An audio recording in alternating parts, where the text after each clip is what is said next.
I think that worked. Pretty sure that worked. Didn't show it crashed or anything. Sorry about the minor delay. Multi-streaming, excuse me, multi-streaming is great, but it also has caveats. It sometimes has issues. So when we're multi-streaming to, Twitch, TikTok, YouTube, Facebook, Twitter, Steam, all of these places simultaneously, we're bound to run into some minor issues. And today, right as we went live, YouTube crashed. So I'm glad we were able to sort that out and fix it by just restarting the stream. Sorry, everyone, that we ended and came back. I'm sure that was a little frustrating. But it was intended as a way to fix the stream for everyone. Yeah, I see it. It is, in fact, live. Why does it say the damn stream now?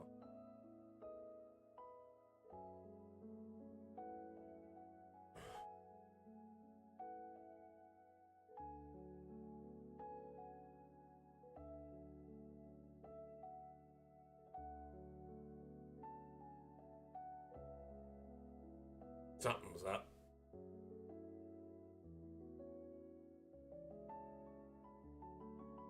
Weird. I don't know what to think.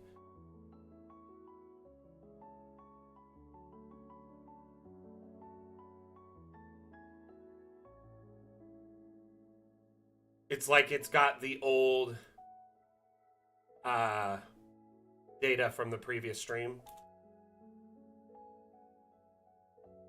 I'm gonna just fix it manually. Sorry for all the tech difficulties, everyone. Just some minor stuff with YouTube today. Got that all sorted, though. So...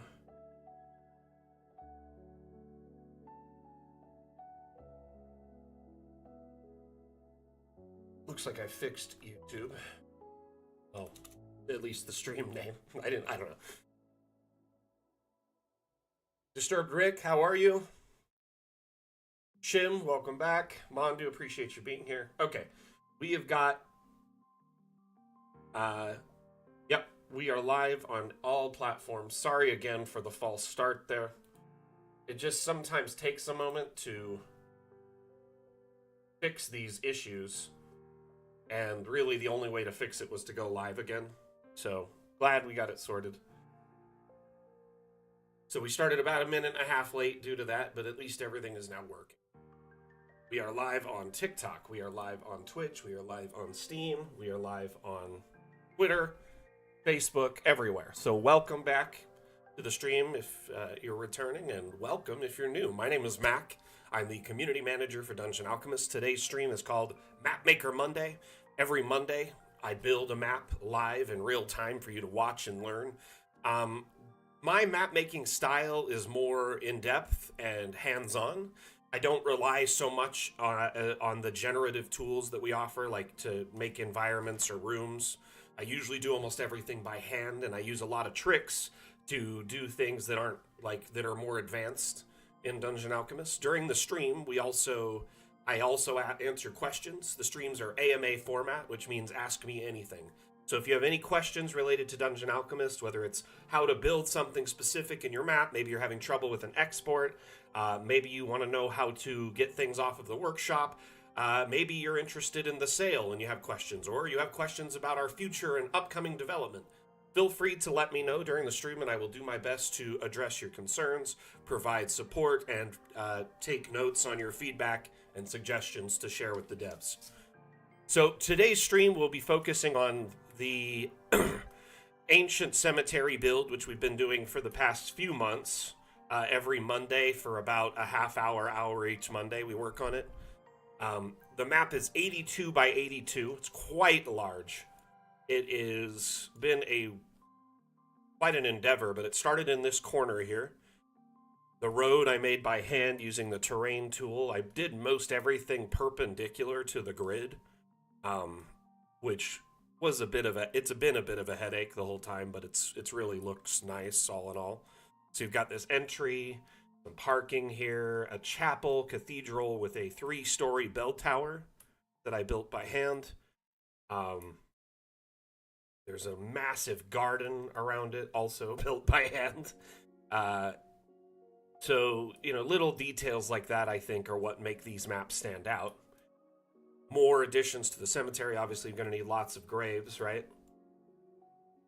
Some kind of standard graves, some fancier gated area graves, mausoleums. But what we're currently working on is this corner, which is the caretaker's cottage, or the caretaker's property. So the caretaker is the person who manages the whole property, watches over it after dark, helps dig graves, takes care of all the plant life and everything. Hey, Mateus, welcome back. I'm well. Thank you for asking. How are you doing today? So we'll be focusing on this area in the corner here, which is, coming along quite nicely.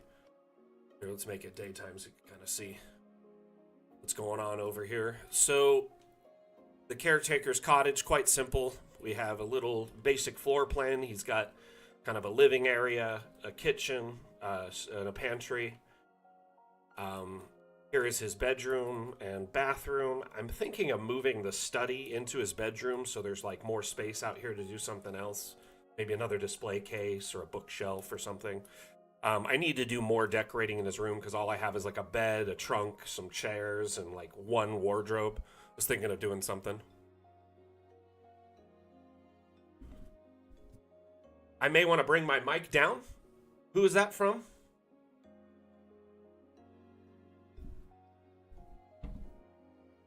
Audio is normal? Huh. Do you want to type to them, Atlam, and let them know that audio is coming through for you? Maybe they need to refresh? Or can you check on YouTube?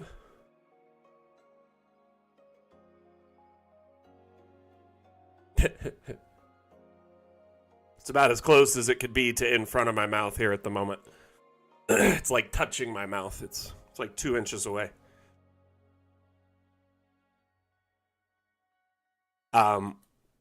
So the continuation and the work we're going to be doing on this, and I'm open to trying to fix it. I just want to make sure that it's not a localized thing because we're not really having issues anywhere else. Uh-oh, my chat bot crashed. Let me reload that. Oh, this one is not in use. This is the one I'm using right here.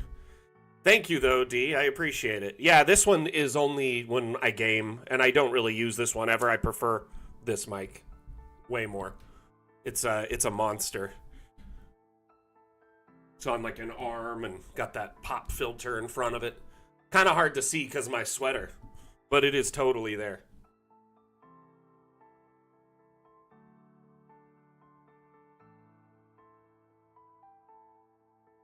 Can you hear me now, though?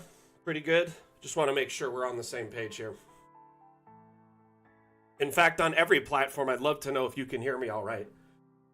Twitter, Twitch, Facebook, YouTube, Steam, TikTok, please let me know. Artful Darkness, you hear us okay on TikTok? Thank you, thank you. It is awesome, the 3D print lifer, or 3D printifer. Is that what your name is? I actually love 3D printing. I have 3 3D printers, 2 FDM and 1 resin printer. I've been 3D printing for like a decade now.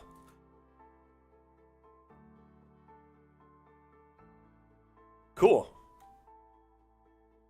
Well, I'm glad I got it right. Honestly, usernames, it's so easy as like a streamer to butcher a username, and I always feel bad when I get it wrong, so I always will like try to take time to pronounce it right, or like read it a couple times to make sure I get it right. Thank you, Atlam. Thank you for confirming, bud. Appreciate that. So back to the work here. This area of the map is going to be essentially the caretaker's property. So he manages the massive property of the cemetery, which isn't even done yet. We're going to add a lot more graves in this section here. That's kind of the next area I plan to work on. But overall, there's a lot of plant life, trees, hedges, picks up trash, helps dig graves, just helps manage the property. So A lot of work needs to be done here. He's a bit of a green thumb. So his own property, he has, a nice little hedge giving him some privacy. He's got some garden space and apiary. We've been trying to figure out what to put in all the various garden beds. I only have one garden bed left, so I'm open to suggestions on that. 3D printifer. What do you print mainly? What are you into printing now? Like most recently, what kind of projects you working on? Let's. Another thing I plan to work on today is the greenhouse. The greenhouse is going to be full of like rare and interesting plants, rare, fruits. But as you can see here, I already started putting some stuff in here. We've got the dryad and like a fay flying flower, and a bird of paradise. And I was going to fill this one with cacti. I just thought it'd be fun to have like a little desert biome in one of the rooms. Over here we have an orange tree. Hey Haru, welcome back. Welcome back. Hey Polaris, welcome back. How are you doing today?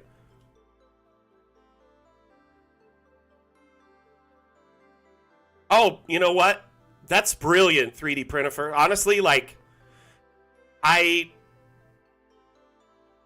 personally, little things like that are what, if you can find your niche with something like that, you could probably make good money. Especially if it's a really easy to repeat print that you can just churn out a bunch of them. Excuse me. How am I doing? A little bit of a sore throat, but otherwise I'm good.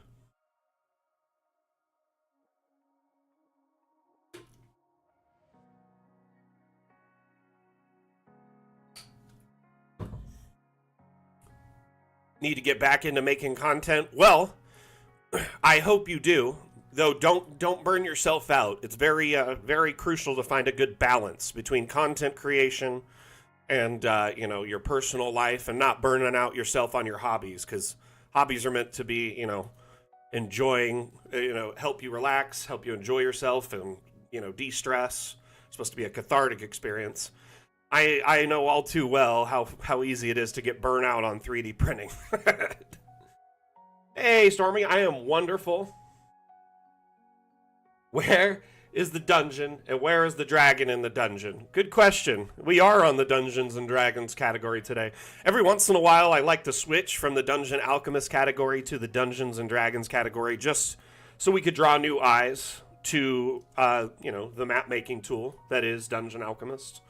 I think it's goes hand in hand with the Dungeons and Dragons community. Now, that being said, this map, quite large, and I do think we could fit a dragon on it somewhere. And I also plan to put a map that is an accompanying map to this that'll be the underground sewers, catacombs of this map, which will be kind of a part 2. There will be several entry points on the surface to access the underground.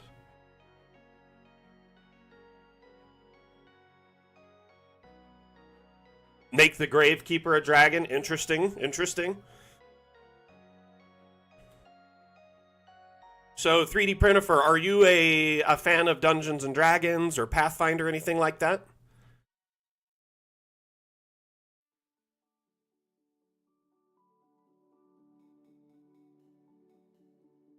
Okay, let's see here. Let's start working on this. I'm going to start putting in some stuff. Let's see if I can change this to look kind of desertish first. The floor there.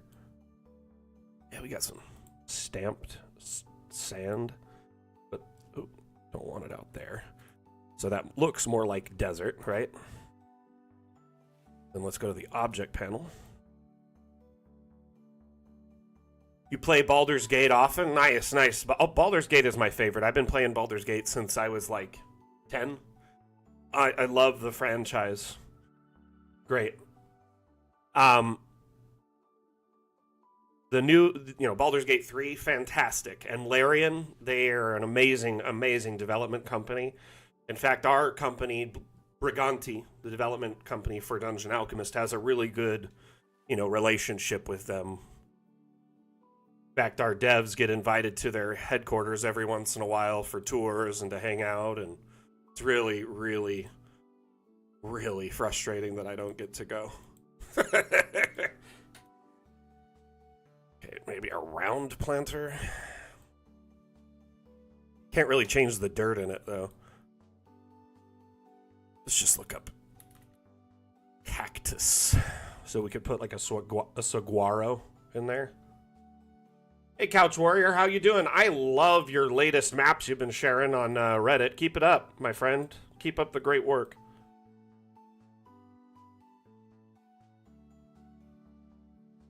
Nice, Raven. Congratulations. I'm glad you got that figured out. I really hope, me kind of showing how to do that with my tower kind of gave you the at least the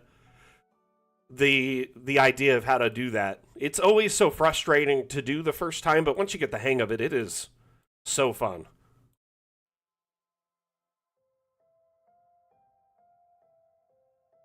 So 3D printer for what we're doing is making maps in Dungeon Alchemist, which is a tool available on Steam. We offer a free demo, and we're actually on sale right now for 20% off during the spring sale. But it's a map making tool and an immersion utility that allows you to make maps for Dungeons and Dragons. Our maps export for print. They export as digital files, as like a JPEG or an MP4 or a WebM if you have like a TV tabletop if you play in person. So if you have like a projector or TV tabletop, you can loop them or have images and then just put the tokens on it. Additionally, our maps export digitally for a number of virtual tabletops, which is like an online tool for play. Foundry, Fantasy Grounds, Roll20, Above VTT, just to name a few, are our primary compatible virtual tabletops. But then we're also compatible with like dozens more that are more universal. Anyway, just wanted you to know what you're kind of looking at. So our tool allows you to build maps in 3D, and then you export them in top-down, either in a flattened top-down or a 3D perspective top-down. And it gives you some beautiful, beautiful detailed maps for your players. Not 3D print, only for print. So I know that's kind of confusing because you do 3D printing, and when you do 3D printing, you have like access to a whole new world of printing. It's technically only for like printer print ink. You know what I mean? Traditionally, D&D is played in a top-down. Most TTRPGs are played in a top-down kind of map. So we kind of catered to that.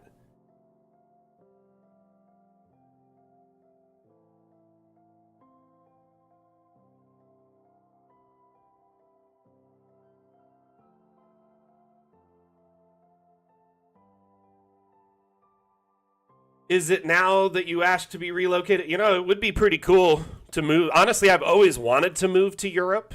I'd be awesome. The fact of the matter is, though, I do love the idea of it, and I kind of have a leg up because I'm already working for a company in Belgium. Be neat to move there. It would be cool if we could export into a 3D file of some sort. Unfortunately, Dungeon Alchemist wasn't designed with that in mind. When it was developed, it was meant to, be exported in that top-down kind of atmosphere look. So you could do a video file of that, a image file of that. But unfortunately, the assets in Dungeon Alchemist, a lot of them are smoke and mirrors. They're really not designed to be 3D printed. The actual file, like if you tried to put it into a slicer, it would just be like a very simple image or like a very simple shape. So like, for instance, this is probably just like a simple rectangle with like a brilliant texture map on it. So it has like wallpaper on it. And we do that to make the maps really small in size. Like the average Dungeon Alchemist map is less than 5 megabytes.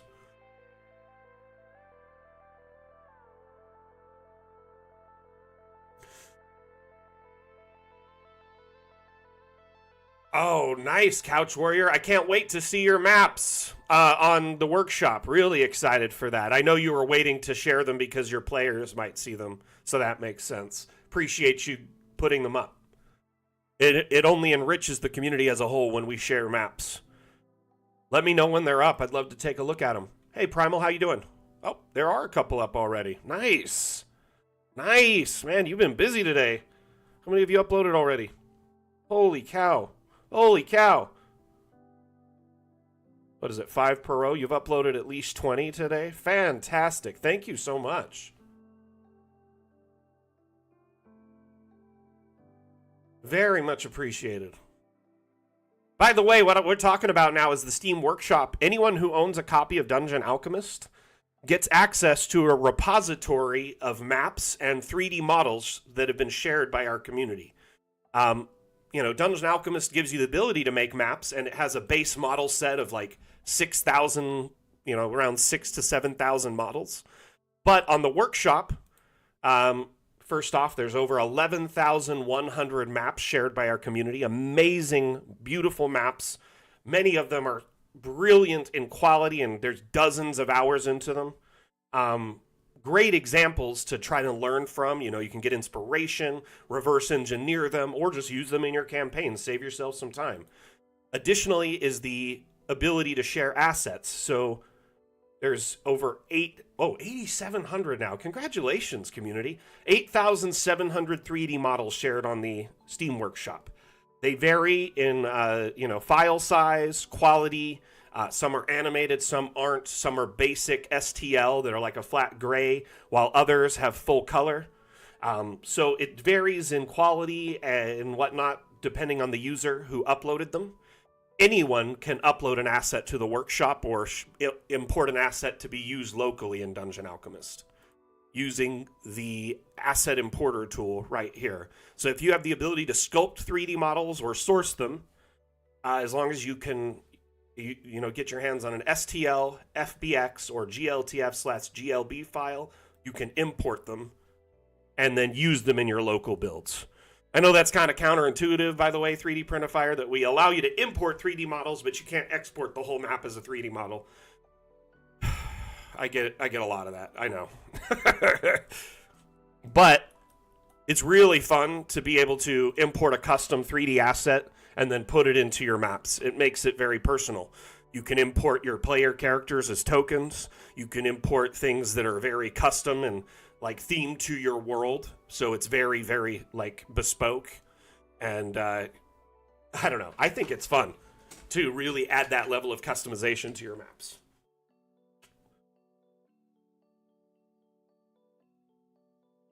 Wow, you posted a Bastion? Oh, nice. We'll have to take a look at it if we have some time later today. Bastions are such an interesting thing, and I'm so excited to see more of them popping up on the workshop now. I know the old timers will be like, Bastions have been around forever, but the reimagining of them in the 2024 rules is very interesting, and I think a lot of DMs are going to start, implementing variations of that.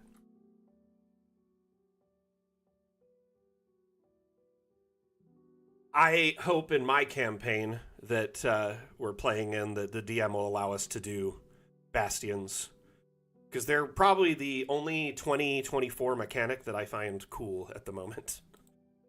How about yourself? What do you guys and gals feel about Bastions? Let's talk about it. Have you looked into them at all? Are you aware of what they are? Do you like them? Do you have no feelings? Do you think they're kind of undercooked? Let's hear your thoughts.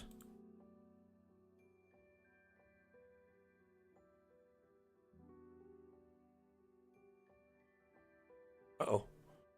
Ooh. EA just lagged a little bit. That was weird. I think I could do some Fey mushrooms in one of these. It'd be fun.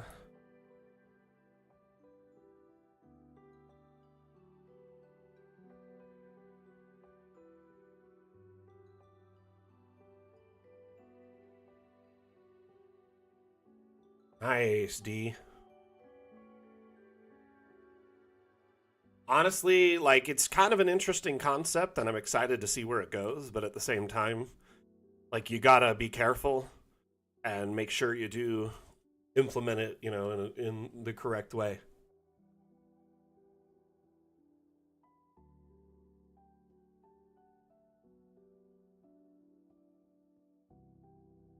You've been running old school essentials? Interesting. See, I never really played. Is that like a supplement that's called Old School Essentials, or you mean you play like the Bastion rules from like an older version of D&D, like 3.5 or 2 or whatever?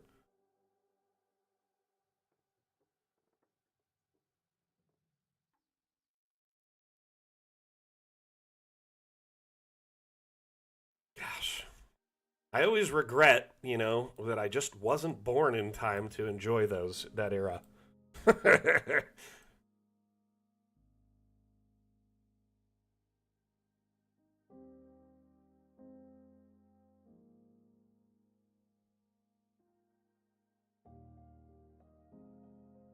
Oh my gosh, thank you, TikTok, for the likes. Much appreciated. We're now over 400 likes today. Y'all are awesome. Thank you, thank you.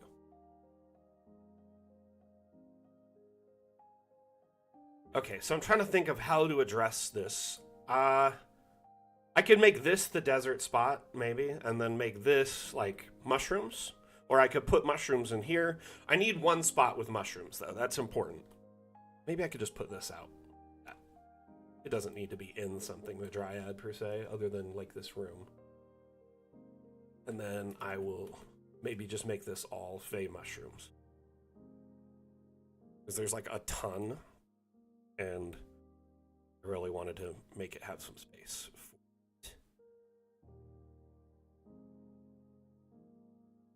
There's fungus in here.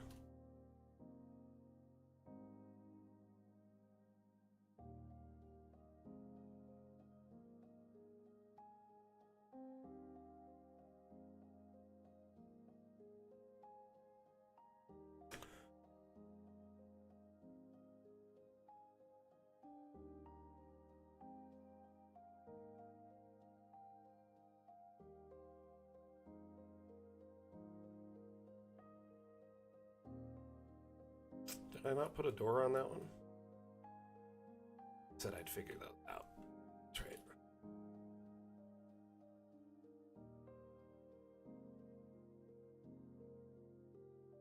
Okay, what other...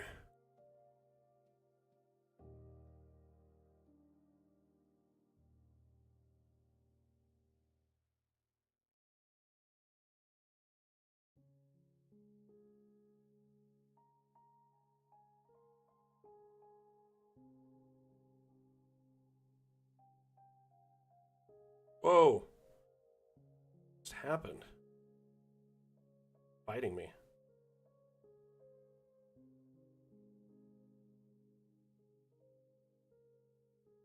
So, Daniel Palamidesi over on Facebook asks, do you know approximately when the update will be released? The current best estimate I can give you at this time, my friend, is Q2 2025. It's a 3-month window between April and June. Is the best estimate I can give at this time, and that is still subject to change if something, gets in the way. Hey Eric, how you doing, buddy? Thank you for the shout out the other day, by the way.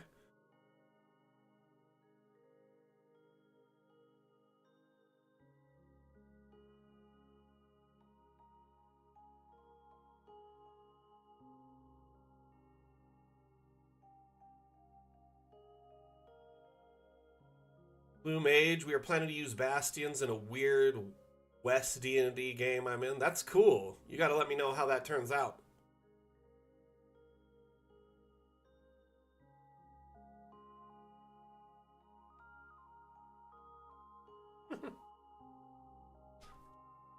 Better be, Eric. Oh, that one's big. I'm going to shrink that one down. Put it in there somewhere.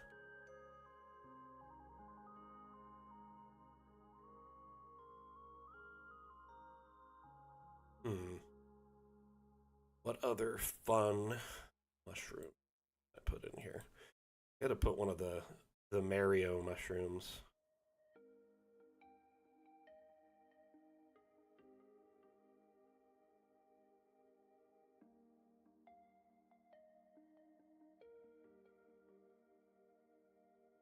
Like that, kind of. Where is it? I swear we had one. Hey, thank you, Michael, for the kind words. Michael over on TikTok. It's Michael Raftopoulos. Says Dungeon Alchemist was one of the few Kickstarter campaigns that did not fail me. Well done. Appreciate the kind words. You know, we still have quite a ways to go. We have like 5 major stretch goals from our Kickstarter remaining, but we are very committed to continuing work on our project until it's done. And then once we leave early access and go to full release, have delivered on all our Kickstarter promises, we have lots of plans after that too, including optional expansions for different aesthetics and biomes, such as sci-fi, cyberpunk, and the like. We've had a lot of requests for that. Something we didn't really plan on, but then we figured once we leave early access and Dungeon Alchemist is in a solid state, it's a good way to do it. Hey, Hateful Red, thank you for the follow. Much appreciated.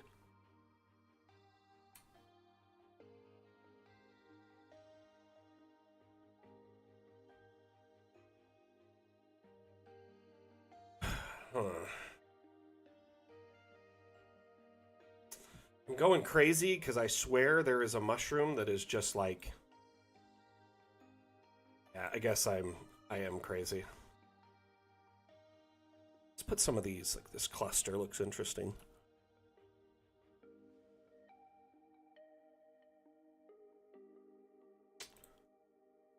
Oh my goodness. Rouse. By the way, welcome back, my friend. Hope you're well. Michael, thank you for the follow as well. Much appreciated. TikTok. Let's see. What else do we have? We're potentially, we've talked about this internally and what it'll be once we leave early access. Because a lot of people in our community use Dungeon Alchemist to play in because it functions so well as a map maker, but it also has tools that allow you to kind of facilitate limited play, either within it or if you broadcast it to like a TV tabletop or something of that nature. So in the future, we are looking into the possibility of like VTT, supplementation, VTT light features, or possibly our own VTT to supplement Dungeon Alchemist. Anyway, let's... Would anyone like to see a teaser from our next update?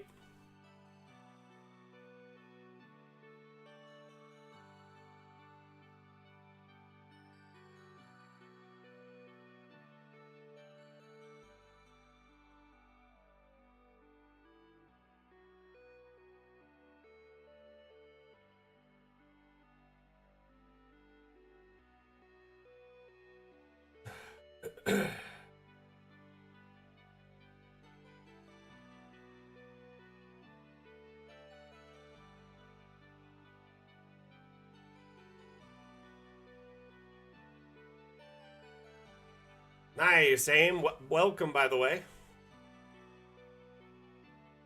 Is it AIM or AIME? I could just call you Zing, by the way, too, if you prefer. Or it could be Ame. I don't know if I'm getting it wrong. I could have butchered it. I want to get this right, though.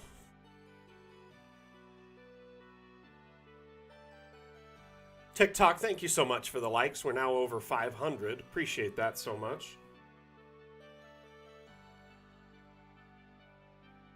Ame. Got it. That last one. Amazing. I get it. I get it now. Oh my gosh, so silly of me. How will it work, Mateus? Well, you put 1 4 on top of the other. Here, I'll show you a video that kind of demonstrates it. So just like you can use the room tool now to draw and shape rooms of any kind of style and shape. Generate your first floor. When you want to jump up a level, you can use the hotkey plus to go up or minus to go down. And there's also going to be a new little UI element on this side. Unfortunately, this is a snip of a full screen. You can tell it's kind of cut off. Normally untitled would be like right here. My boss's monitor is massive. So, anyway, there'll be a little thing here you can push up or down with your mouse if you don't want to use the hotkeys, but it's rather straightforward to do. I got a new build today, the first one in like 3 weeks, because my build's been bugging out and our updating tool hasn't been working, but Quentin fixed it for me today. So I'm hoping that I can dive into the new build and make some more teasers to share over the next few weeks. that will be new, like, teasers that no one's seen.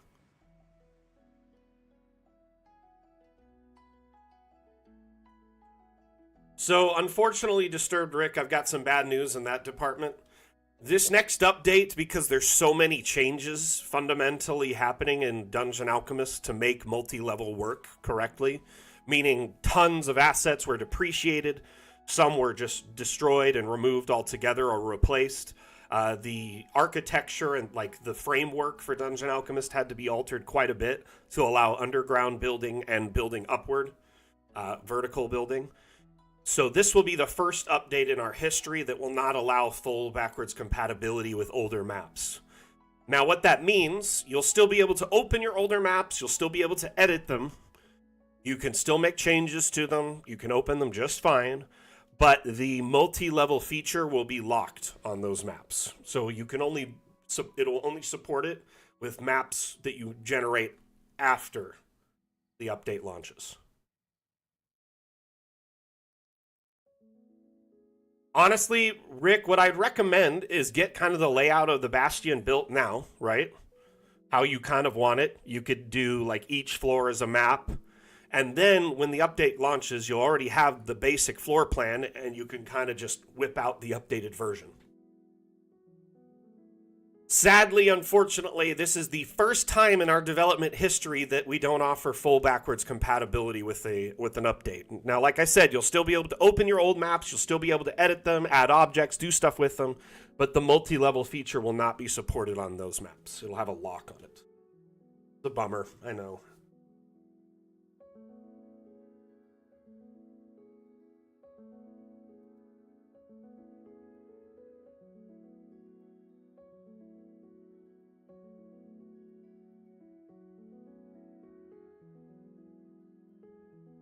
So basically, when you are, making your new maps, if you're wondering how this will be supported with like your virtual tabletop of choice, each level will export as its own separate kind of map. So you can transition between them seamlessly while you're building, but when you like export each floor, so like this underground basement would be one export, and then the upper level would be another export. If there's a floor above this, that would be another export. We're adding a batch export system to Dungeon Alchemist, which will kind of supplement this, allowing you to export every level in a single export. And you can also export variations of your maps. Maybe you want to export all versions of the time of day. Morning, afternoon, evening, night. Maybe you want to do snow, no snow. You want to do one that has a grid, without a grid. You want animated, non-animated, low DPI, high DPI. You can make a bunch of different batch variants and then export them in one single go and then just do them one after another until it's done. You can kind of see this here in this clip. Sorry, I'll slow this down. I didn't realize how fast it plays when I first. But essentially, you can create all your own kind of formats for your batches and save it. And then you have a whole list of formats that when you hit batch or when you hit export, it does them one after another until it's all done. So once you have all your formats created, it'll save you a tremendous amount of time on the back end. The average map maker in our community exports at least 2 to 5 versions of their maps. We have creators that export up to 90 variations of their maps.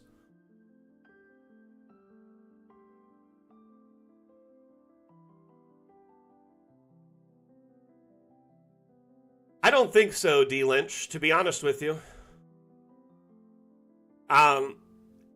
Mostly because it seems like they're trying to keep their ecosystem very closed and proprietary. They're top-down like maps, like their first, their Mapmaker and virtual tabletop that supports like flat top-down maps. I believe you can import ours currently as like a JPEG, but it doesn't have like the walls, windows, door, data, all that stuff like it does with Foundry or Roll20 or anything like that. Hey, Elbu, welcome back. Been a minute. Let's see here. When it comes to Project Sigil, I know they're going to keep that all proprietary and locked up. It's their own ecosystem. And as it stands, it's like behind a paywall to run a game there. You got to pay their monthly plan, like the master plan or higher or whatever. And then additionally, it looks like they're going to charge either per asset or for asset packs, you know. So I don't know exactly how that'll work in the long run. I'm a little concerned about it. If you want more of my information or thoughts on that, I was actually featured in a Games Radar article just recently with the writer of the article was actually curious on my thoughts on Project Sigil, and they were kind of comparing Dungeon Alchemist and Project Sigil. Here, let me see if I can get that link.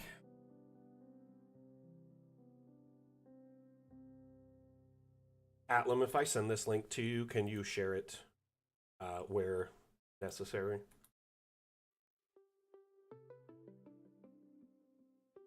Hey, Fargrim, how you doing? Welcome back. Yeah, I mean, that's one of the main benefits of making a map in Dungeon Alchemist is that when you export it, it has all that map data for your virtual tabletop of choice. So if you're out there, you know, working with Foundry, it includes the line of sight data for walls, windows, doors. It includes all the lighting information. It's very, very nice because it helps speed along your map making, you know, and session prep in general.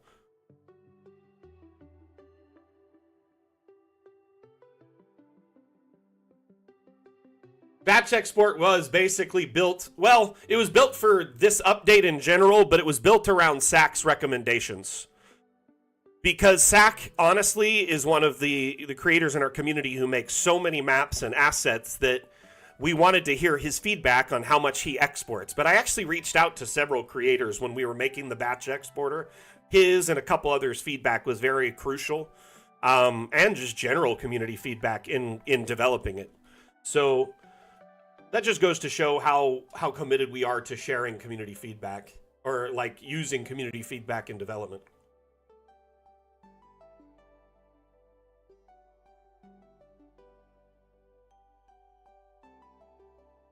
Let's see. Let's look at a ceiling clip, shall we? Oh, and then someone was asking if you can transition, you know, seamlessly from like ground, like a building to underground. And yes, if you look in this clip really quickly, when it goes underground, it looks like some of it is structured like walls, and some of it goes into a cave or like an underground river here. Kind of only get a little glimpse of it because I can't. Here, let me pause it right there. But you can see right down in this corner, it goes from indoors to an outdoor with like a dock and, you know, the underground river system. So you could have, you know, the sort of you know, dwarven type builds where there's underground rivers and structures. You can do like the Mirkwood elves type thing where you have a river running through where they run all the barrels and goods down. You could have, you know, hidden underground structures, catacombs, sewers, and things under your cities and buildings now. It's going to be very cool.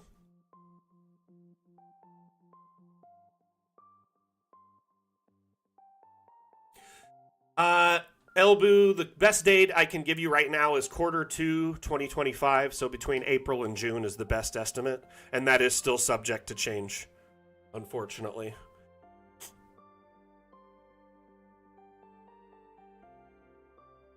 I would like to remind everyone watching on all our platforms right now, Dungeon Alchemist is currently 20% off for the Steam Spring Sale. I know there's the icon right above me. If you're curious, that's what it's about.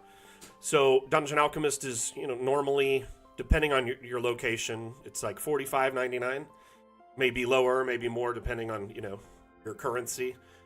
But for the most part, though, we hardly ever go on sale unless there's a major Steam sale. So spring, summer, winter.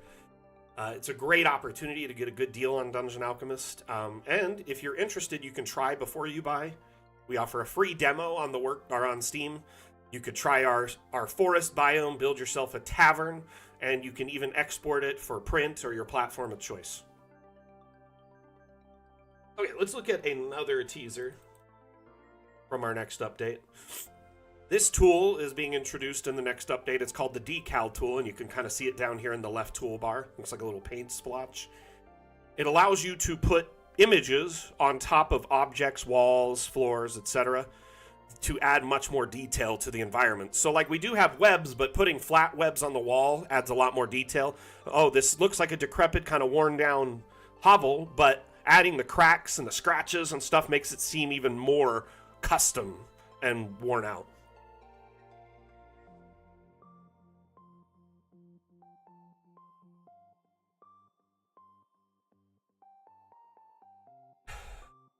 Honestly, Alex, yeah, it makes a lot of sense. It's the way we decided to do exports. Like people were like, "Hey, are you going to work with the levels, or you're going to work with 3D Canvas? You're going to work with all these different modules for third-party modules on different systems?" Unfortunately, that's really just not a wise business decision for us because modules being developed by third party, we're dependent on them then for their updates, for their development. If they decide to stop developing it for any reason, maybe they get burnt out on it, maybe they move on to another project or have more interest in some other project and it gets, kind of backburnered. Any number of things can happen with third-party modules, so we opted to make the, multi-level exports work with as many virtual tabletops stock systems and environments as possible. If each level exports as its own separate map, its own separate layer, you essentially set it up as new scenes in your virtual tabletop of choice. And then you can use tools like modules that transition between spaces seamlessly, like Monk's Active Tiles is great. If your players get to like a ladder or a staircase, whatever, it'll automatically transition them to the next room or the floor above or below. Honestly, like, we would love to be able to work with third parties in that way, but it's already hard to stay behind virtual tabletops, right? Because we're always a step or two behind their development as we have to react to what they do. They don't really tell us, hey, we're going to be releasing this new feature. They just release it, or they change the way their infrastructure works and we have to adapt to it, right? So, and that's understandable. Usually development is kind of kept private other than a handful of like little public releases and stuff like that, right? So we would just prefer not to be beholden to a third party and give you more options and be more universal.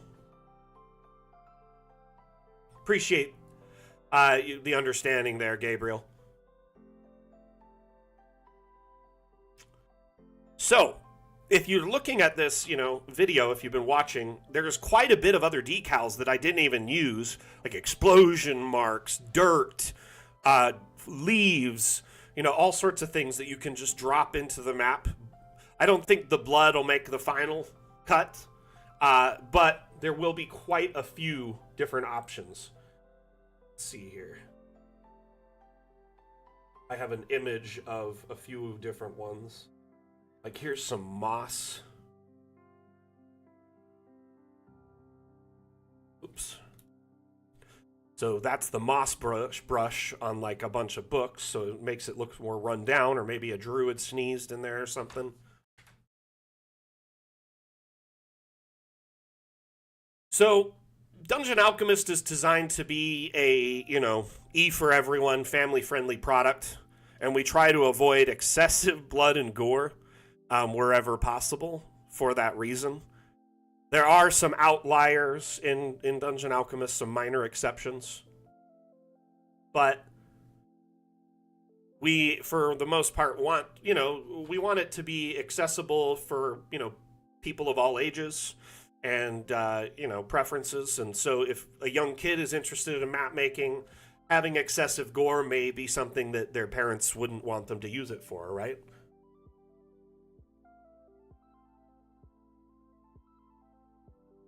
But yeah, we allowed we gave our community tools like the workshop and asset importer to supplement their own asset collection.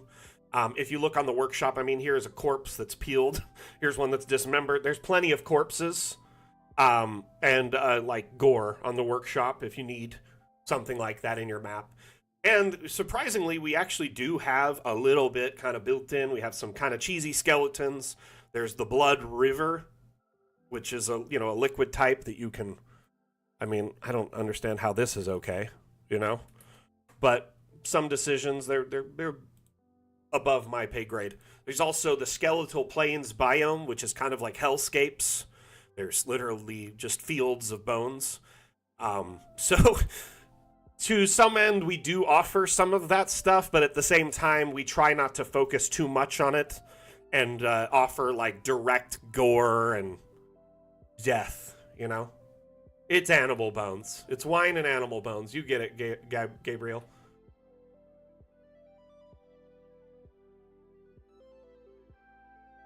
Okay, so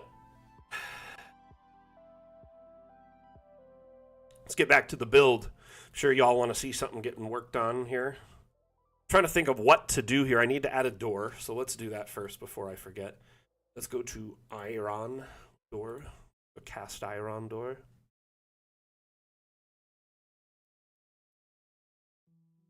There.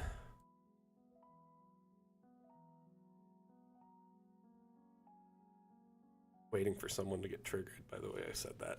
Bound to happen.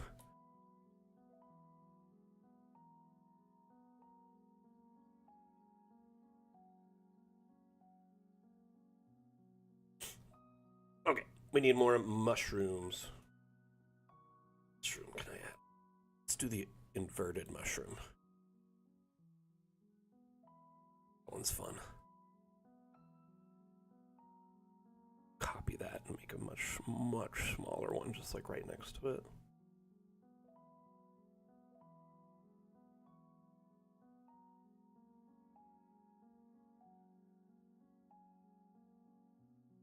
Antics, which feature are you talking about in particular? Because we just showcased a few. I'd love to know which one you are most interested in.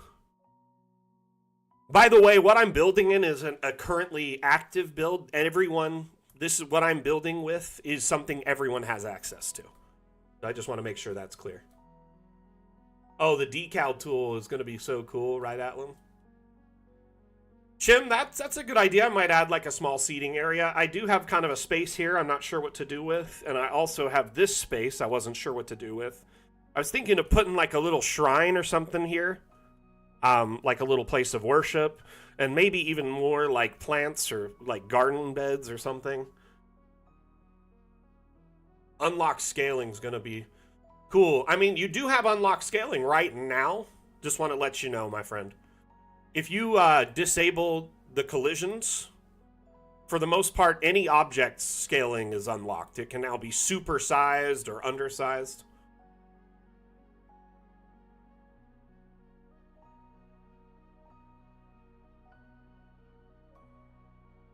But you mean the universal scaling, I'm assuming, likely, right?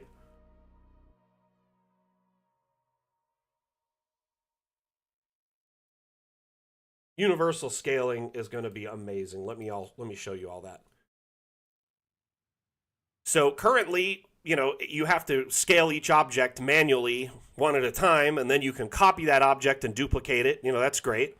But with universal scaling, it will allow you to essentially scale the objects universally across the entire object menu.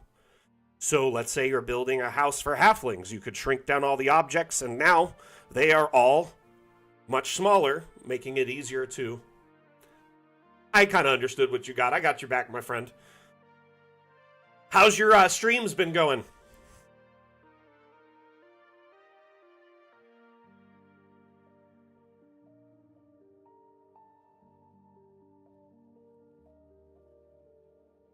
Oh, you mean the skyboxes? Yeah, the skyboxes are a little tricky. You basically have one chance to kind of scale them up and get them the right size before they become tricky to use. Because then the colliders are massive and hard to locate. So you don't want to, unclick from them. Anonymous, welcome, welcome. Oh, hey, I kickstarted this program. Thank you for your support. Appreciate you. Did you just remember that you have Dungeon Alchemist? You should go check it out. So much has changed since we launched, a couple years ago. It's been a big, drastic changes in our development. All for the good.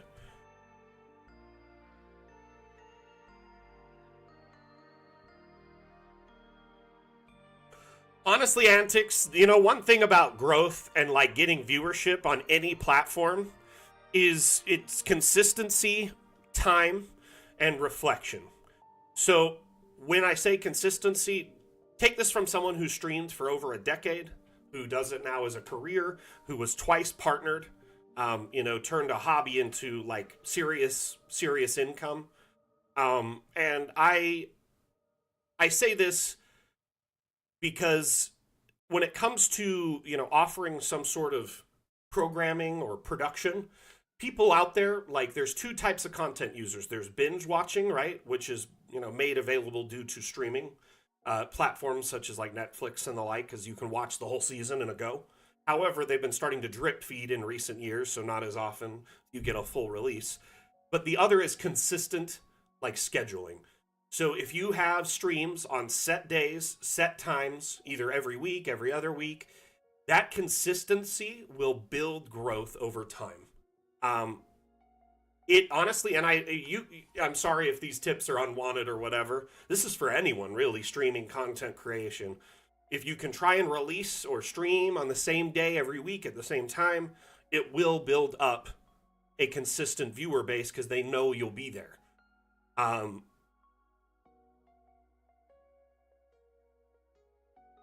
so, in all honesty, though, that's only a small piece of the pie. Your production, right, can make a lot of difference. Is your sound quality good? Is your video quality good when you're live? It's always good to get some outside perspective on that. Often ask your viewers if they can hear everything, if everything's balanced good, like this. If you're playing a game with audio in it, so maybe you have, music or sound effects, right? And then you have your mics. It should go mics at the top, right? And then you go down a little bit. Then you do sound effects. Then you go down a little bit, about 20% each time. And then finally music. Because music is consistently playing, it can become distracting. And for people who have like auditory, stressors, it may become a problem if it's constantly playing. So having it lightly playing in the background, unless it's very critical to the plot, like suspenseful music, etc., battle music, it's a good idea to keep it low.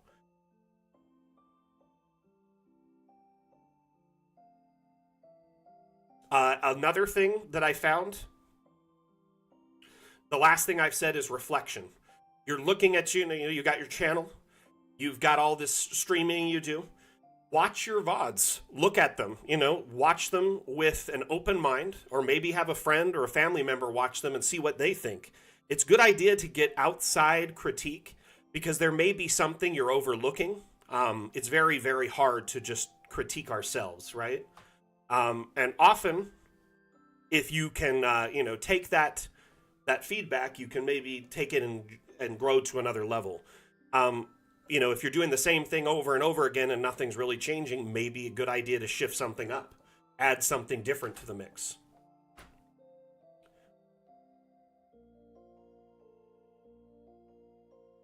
Oh, nice, Anonymous. Well, thank you for the follow, and I appreciate you being here. If you have any questions about Dungeon Alchemist, let me know. Right now, we're showing off a teaser from our next update, Fun with Objects, which is slated to launch Q2 2025.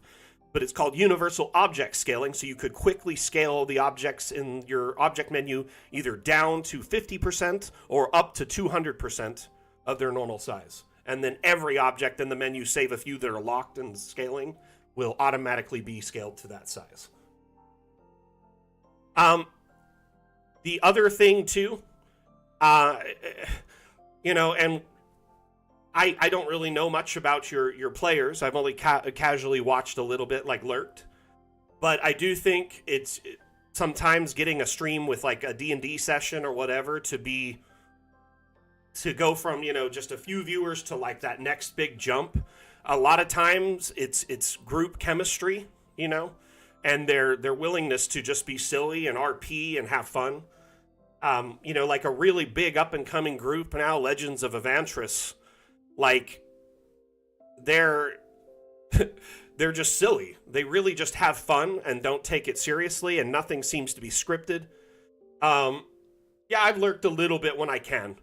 I don't like to interrupt and say things when people are deep in stuff. And a couple times I've dropped by, it seemed like you guys were a little busy. Oh, I lurk, and I have a personal account too, not just my Dungeon Alchemist account, so I could be lurking and you wouldn't even know.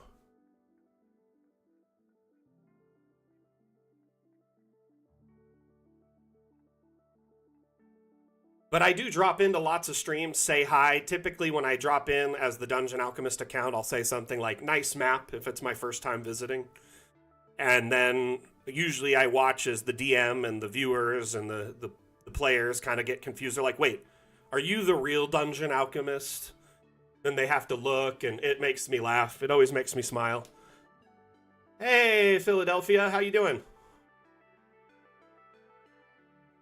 Go Birds.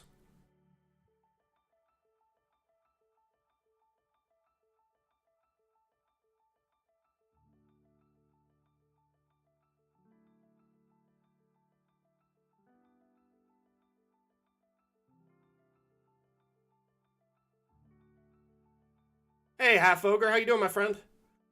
We got a lot of support on YouTube today. How many viewers we got today?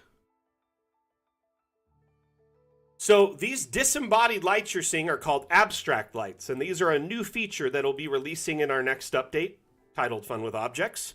There'll be two types of lights. One is more like a lantern type cast, and the other is a spotlight. And essentially, the housing is invisible upon export or when you're in first person or the cinematic camera, but the light it casts is still visible. So it's an invisible light source, or an abstract light source, as we call it.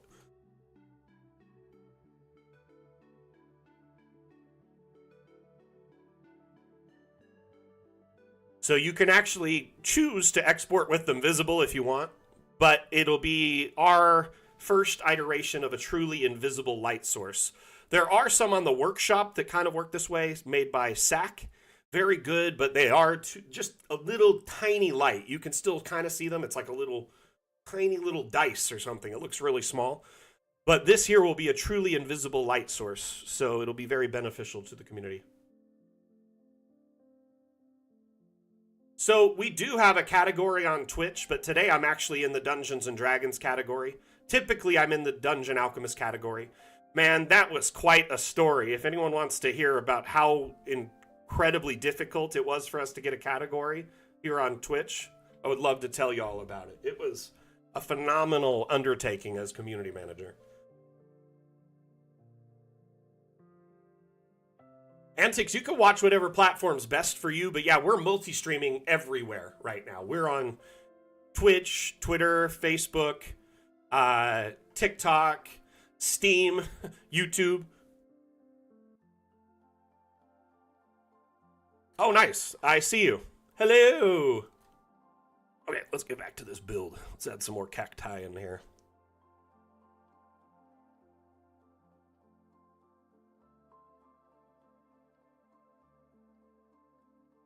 So basically, when I was first brought on to the team, that was one of the major concerns the devs had. They said, we have tried so long and so hard to get a category on Twitch, and we can't. We don't understand why, and we're hoping, you have a streaming background, connections in the streaming industry. We're hoping you could get us categorized. And at the time when we started, we weren't categorized on Facebook. We weren't categorized on a few other streaming platforms, including Twitch. Twitch had two ways to get a category or a stream set category for a game. One is through a website that links to them called Video Game Database, and it's essentially a massive repository of video games that you can, submit your software, all the information about it, and if they deem it worthy of being on their website, then it can be listed as a Twitch category. The problem with Dungeon Alchemist is it's not quite a game, and that website won't let us list Dungeon Alchemist there because of this. We don't have a clear game structure, there's no achievements, there's no audio, it's just a building utility. It's a map-making tool and an immersion utility.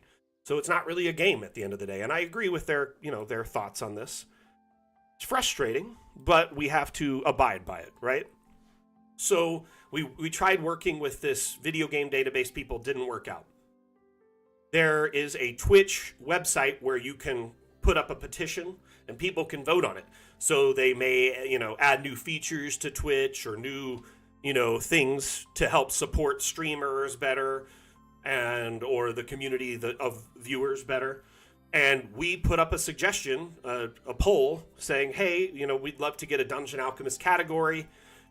For some reason, we're not given a category, even though we have a very vibrant community. We stream there religiously, have tons of viewers. We have lots of people streaming Dungeon Alchemist, but they don't really have a home.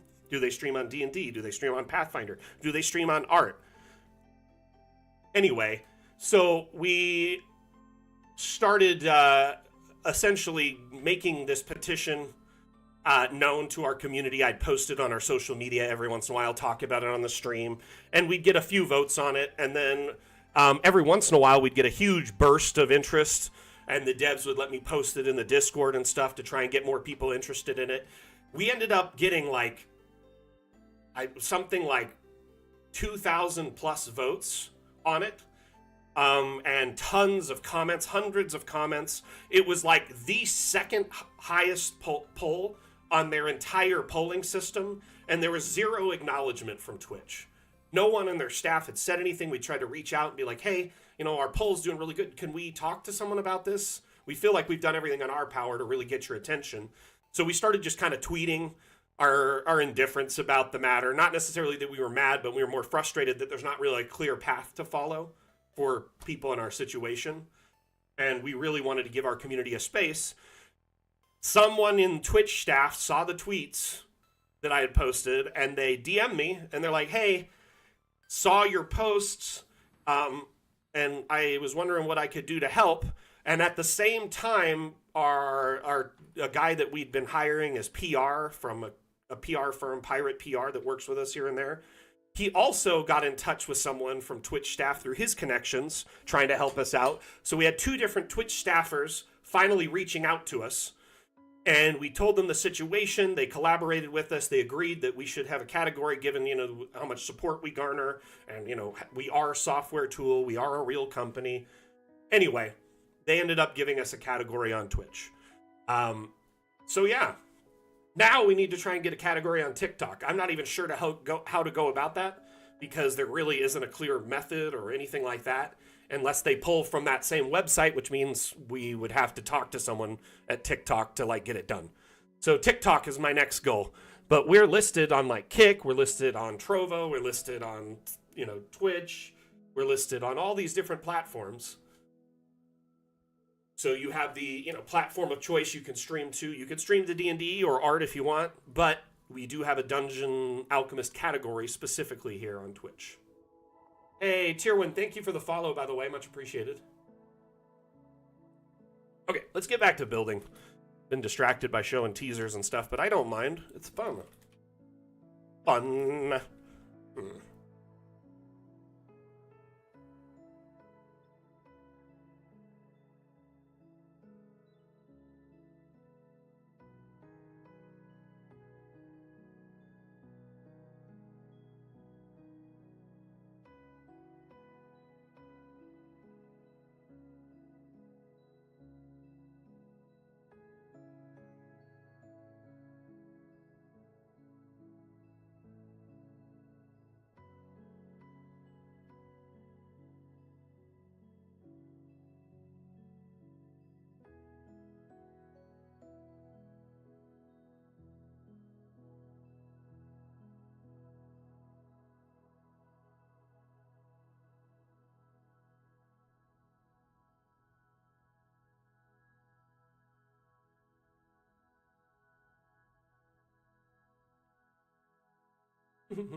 Honestly, I've talked to the devs about adding achievements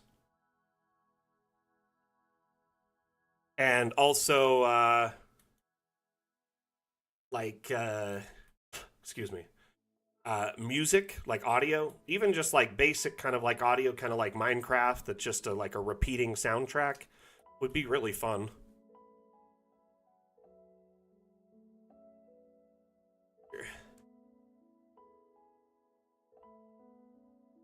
Okay, so I'm gonna add a bit more cacti in here. A different looking one.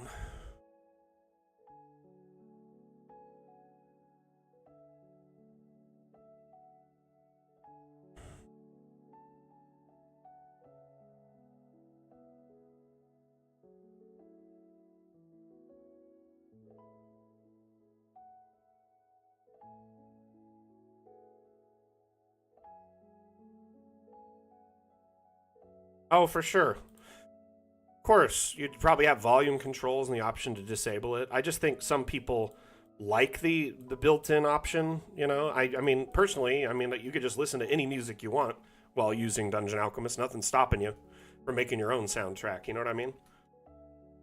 I think people kind of forget about that.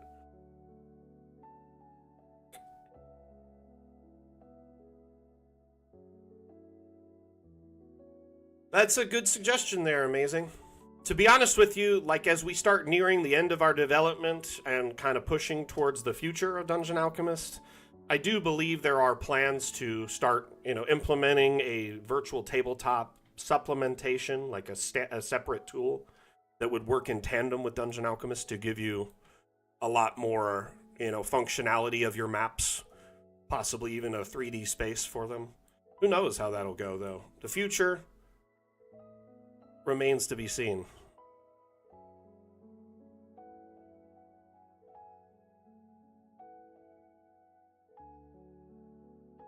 Quite a ways out there, if anything.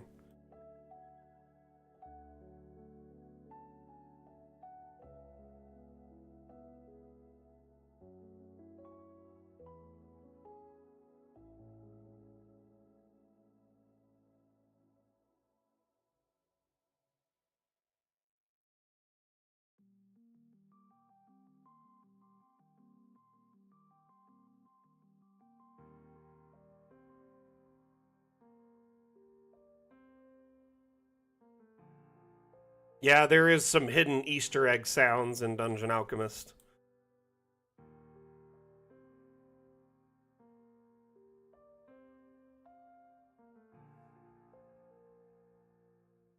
Check this out.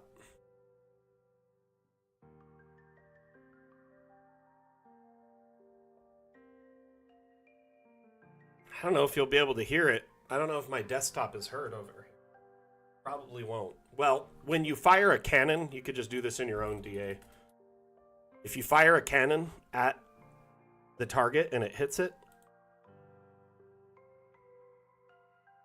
you'll hear a screaming like, yay!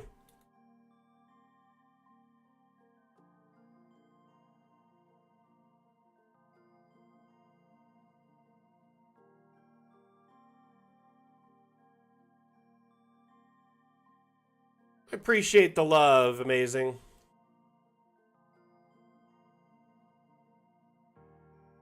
Make sure your headphones are turned down when you do it. It gets loud.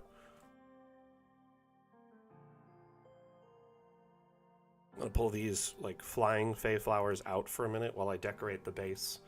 So, order of operations is important when you're doing stuff like this, right?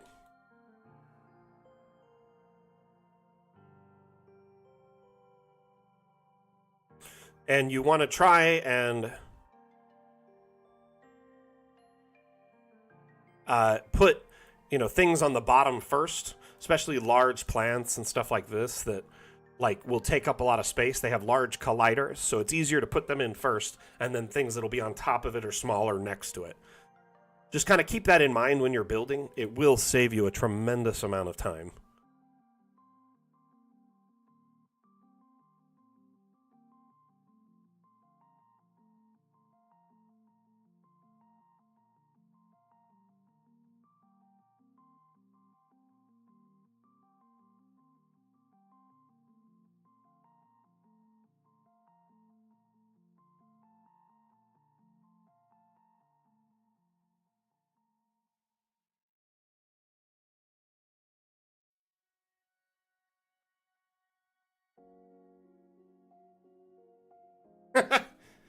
There's quite a few Easter eggs hiding in Dungeon Alchemist, being like waiting to be found. The devs have a sense of humor and they'll hide little things all the time.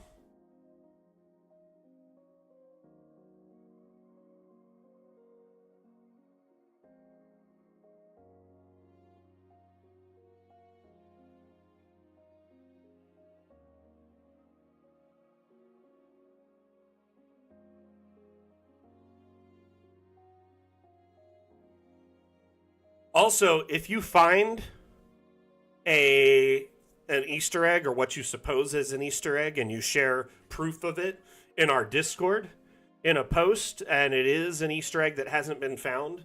The devs have in the past given creators who find Easter eggs custom objects in Dungeon Alchemist. So, like, if you find one, they'll let you pick an object and they'll make it for you.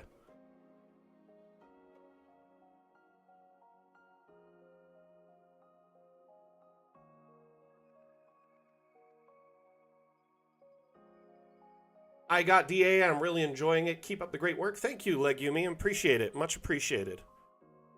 Welcome to the stream, by the way. Hope you're enjoying yourself here.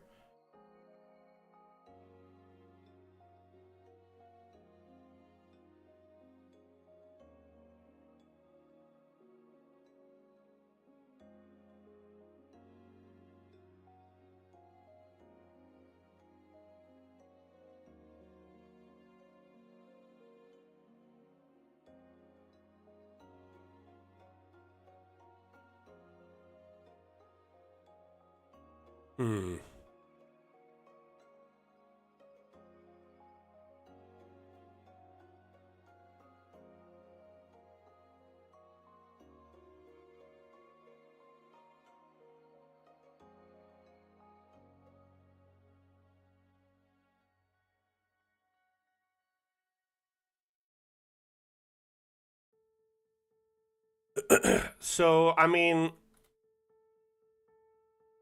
there is some references to the various Easter eggs that have been located on the wiki. I'm not 100% certain the exact link, but there is a space for it there. I like the Fey Flower Room. It looks fun.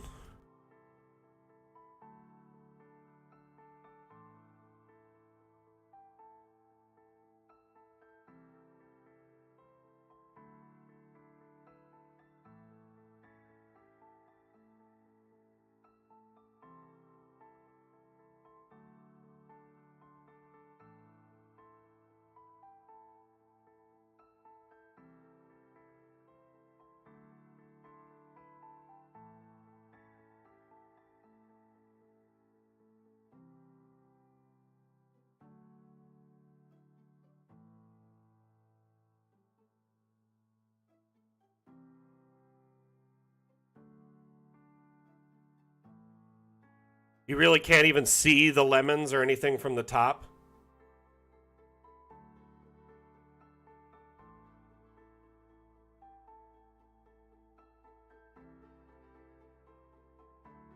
I could make this a grapevine.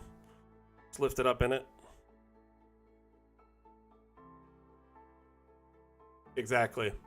That's why I grabbed one and was setting it to the side, because I plan to do that.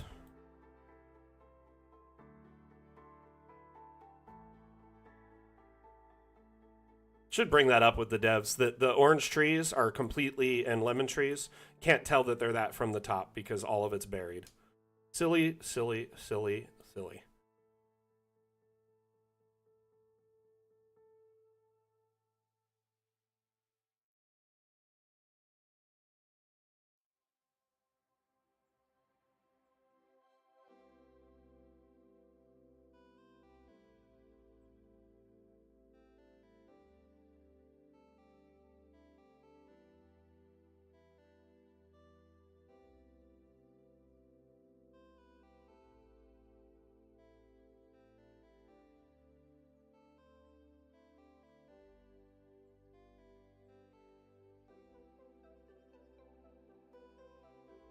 So the ETA, Matthew David, is quarter 2, 2025. So between April and June, most likely, of this year.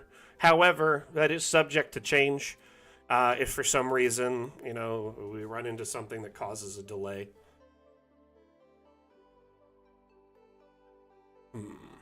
Trying to think. Okay, I'm going to start putting like potted plants and stuff in here. I was going to hang some things, some planters. That isn't snapping. Beyond me.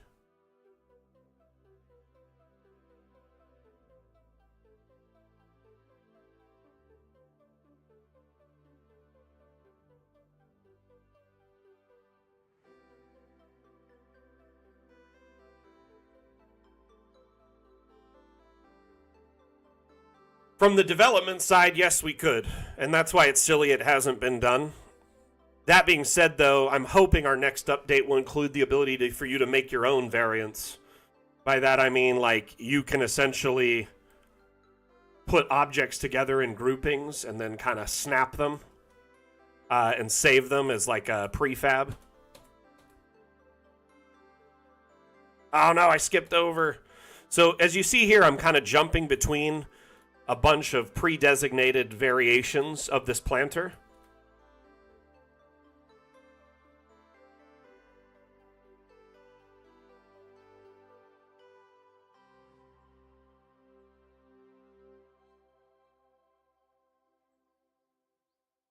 Stop snapping. I hate collisions sometimes.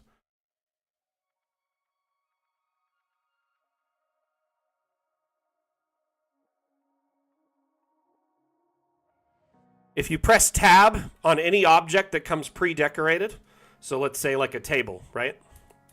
If you press tab before finalizing the placement of the object, it will go through all the pre-decorated variants of all the object or all the tables available. So when you generate a room and it puts a table in it or a desk, it'll go through all the variations and randomly pick one using RNG.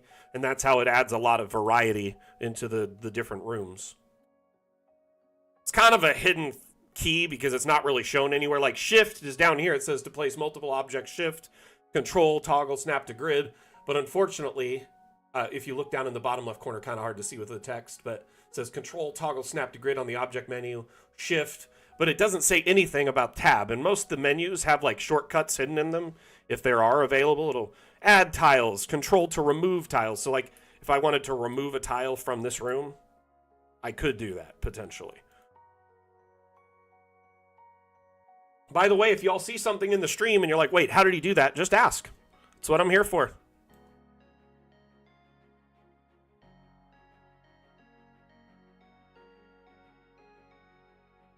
I think I'll get rid of that one, actually, because I like how like wild and random it is in here.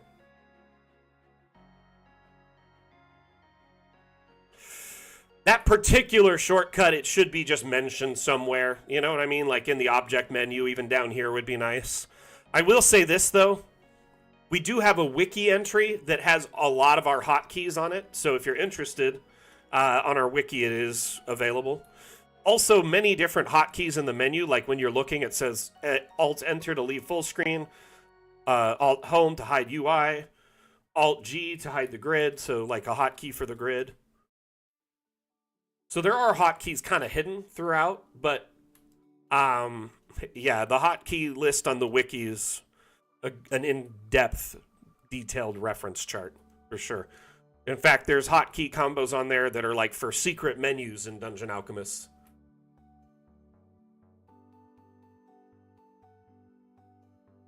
Let's see, I'm thinking some more cacti. We have these prickly pear, right? But none of them with a prickly pear on it. It's frustrating.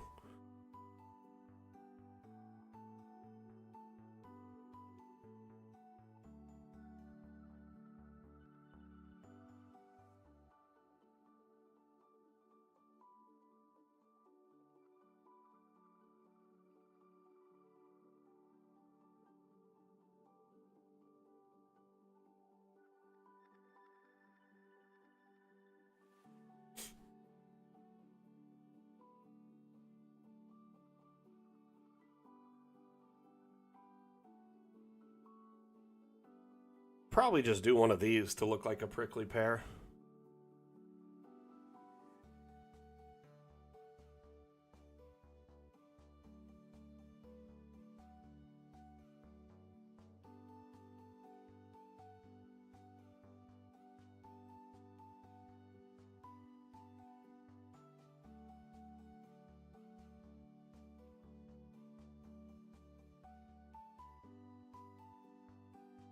These tight spaces are kind of hard for the 3D camera at times.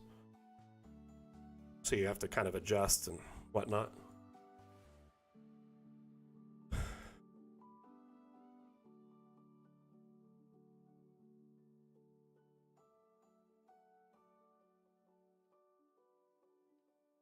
Have some budding fave fruit. a smaller one of these to the.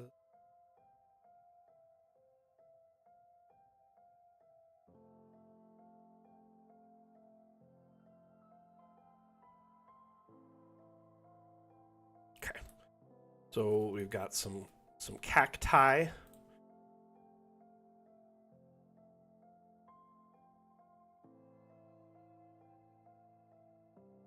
We've got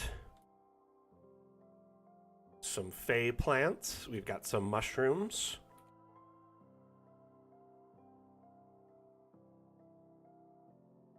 I feel like the cacti are kept in this environment to keep them alive because it's more conducive, but where these ones are kept in here because they're dangerous, you know?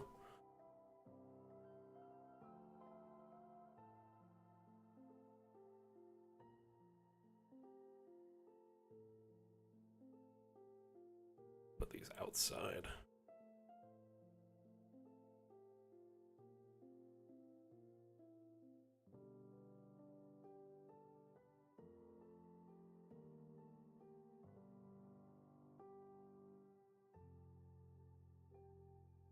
Little sensor.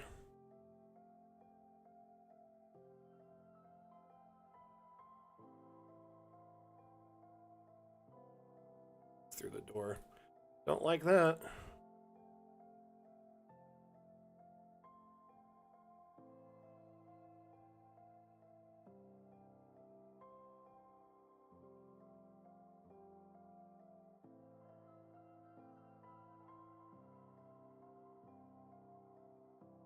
That's a good idea. Plaques could. That's a good idea in here. A plaque would be cool. So this is his personal collection. So this is the caretaker's cottage. By the way, if you're not familiar with what I'm working on, this is a massive map called the Ancient Cemetery. It's a massive cemetery complex with a cathedral. And of course, this area we're working on now is the caretaker's property. So if it's such a huge cemetery with tons of plants, trees, you know, all this stuff that needs to be dug up and taken care of and managed, there would probably be a caretaker on site, right?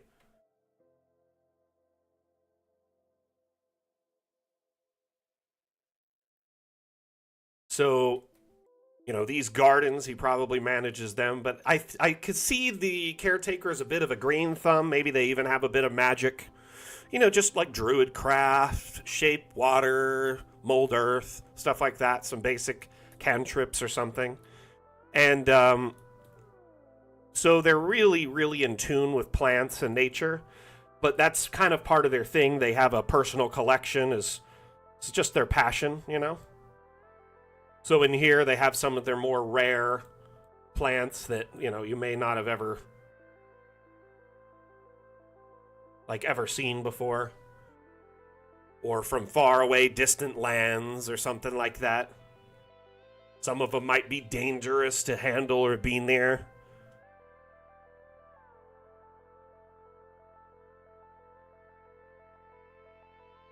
But his property has an amazing, like, hedge line around it. Lovely, lovely, you know, ivy, garden, apiary.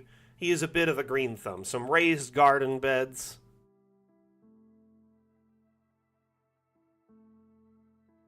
This area here was designed to kind of just eat up space, but also have like a more, this is his private collection. This is where he keeps his most prized plants and possessions. I'm even considering moving these mandrakes there instead of in the house, because then it would be inside of this kind of special area.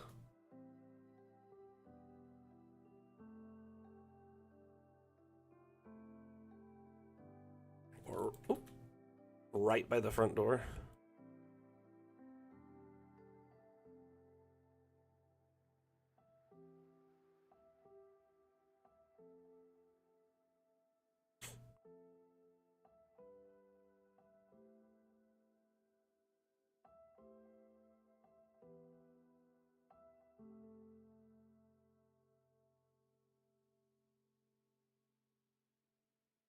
Now I have more room in here I've got to figure out.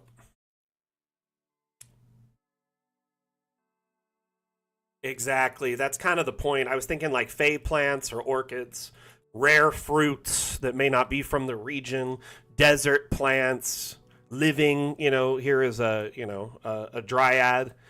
So it's like he's got a whole bunch of different projects that are his passion, his life's work, so to speak. I don't think he's passionate for digging graves and managing graves. He's more of a green thumb. We all have our passions and hobbies, right?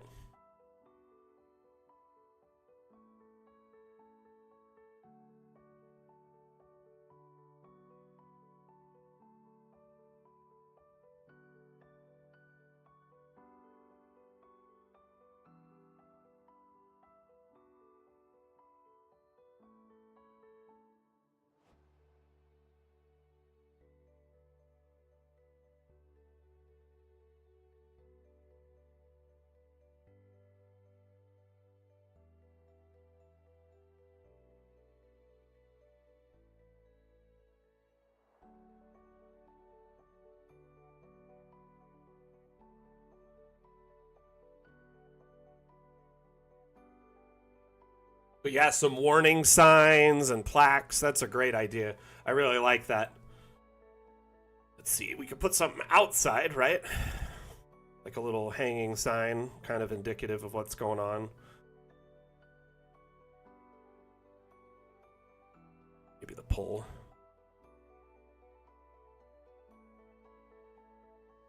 Good, I can kind of tuck it in that.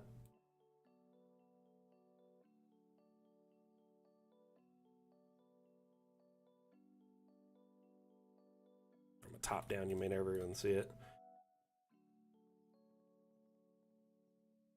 Sign's so big, though.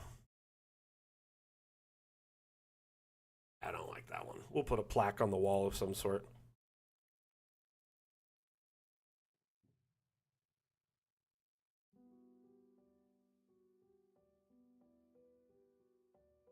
Don't know. Also, should I have ivy on the greenhouse? I feel like he'd keep it off of it so it can allow light in. Just hoping for some insight feedback there.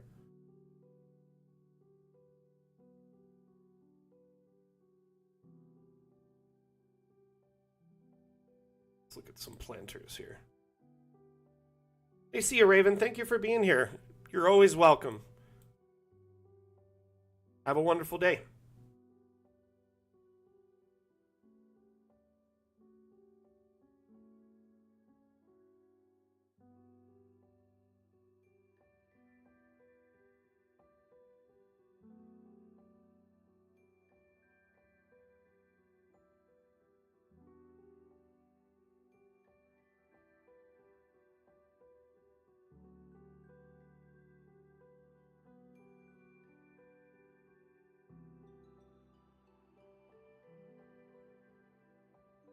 Be gentle with the tulips.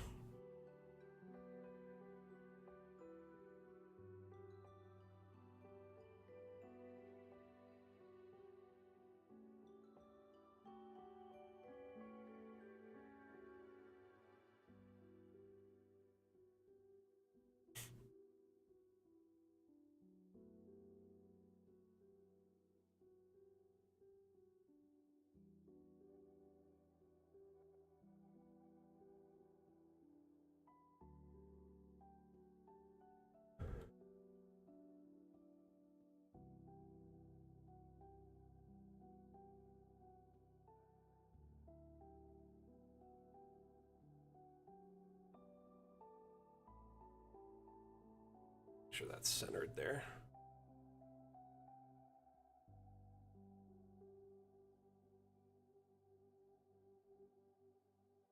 This so we can relevant to the which is quite centered. Really close. Golden.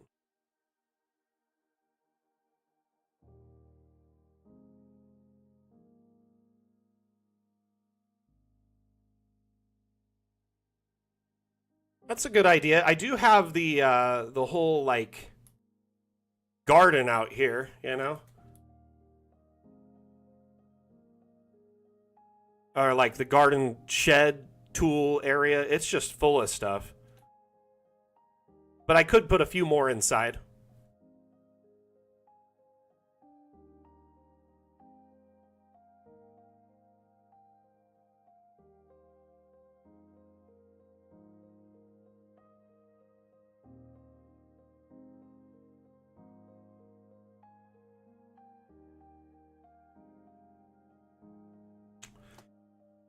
For now, Antics, I can't speak to that 100%. We currently offer 4 skyboxes, which are dependent on the time of day. So you have morning, afternoon, evening, night. The sky looks different in each of them. So for instance, when you're in first person at night, you do in fact have a night sky. I think more than a skybox, you're probably looking for also like a map's edge, a backdrop, which the skybox kind of acts as 2 for 1, right? It really kind of solidifies the edge of the map, but also gives you a solid skybox when you're in first person.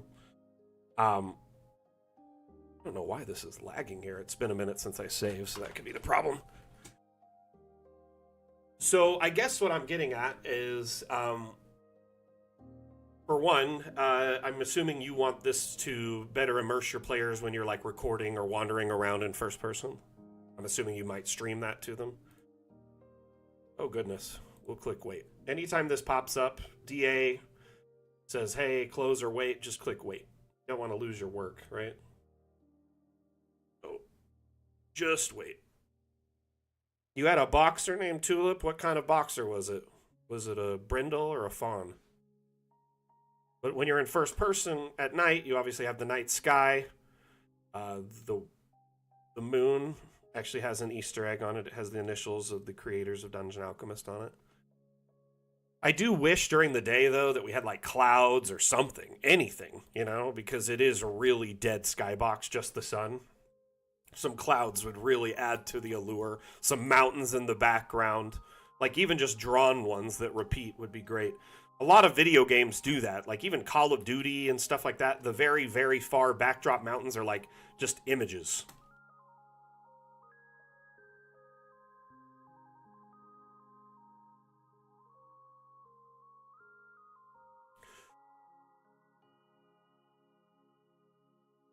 Like right now, you could always put in a ceiling by hand. There's hundreds of ceiling options on the workshop, so you could just drop a ceiling on your building if you're worried about ruining immersion. But at the end of the day, one thing I like to remember as a DM and a map maker and a community manager, and I like to remind our community members this, is you are putting your players in a world of make-believe, and they're intended to suspend their disbelief when you tell them things. Oh, you can fly, you can shoot fireballs from your fingers.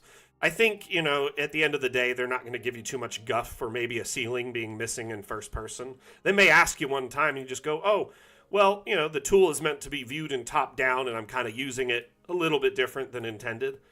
And then they'll probably drop it and not worry about it again. Granted, the update will fix a lot of that issue, so not a big problem. One thing I like to do when I'm in first person is kind of keep myself tipped down when I'm trying not to look up at the ceiling. It does help a little bit in keeping that immersion to a degree.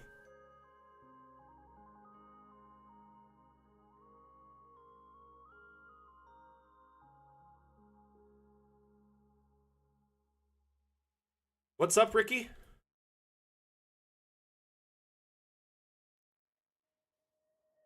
Anyway, pull this token out. Let's see if we got some bonsai.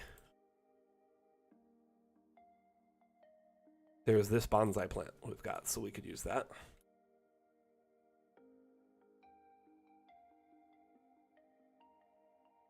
It's actually got a heart, so that's pretty crazy.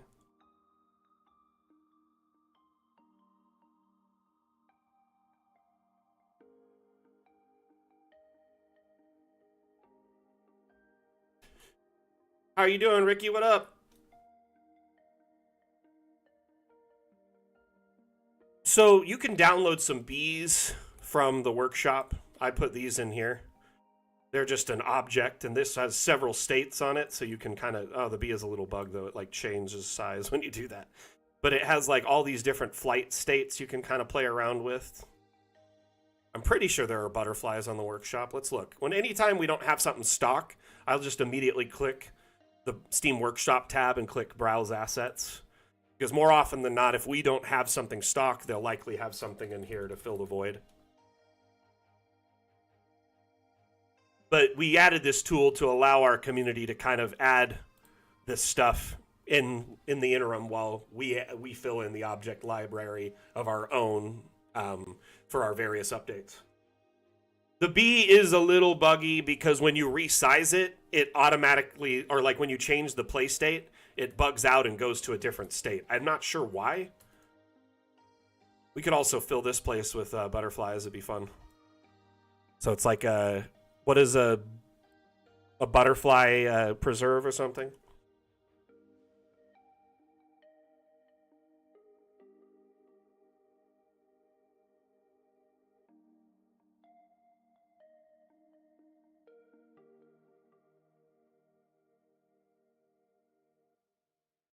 Let's search there's like 2 or 3. This is just like a whole bunch of butterflies. We could put them in with the Fey plants that look cool.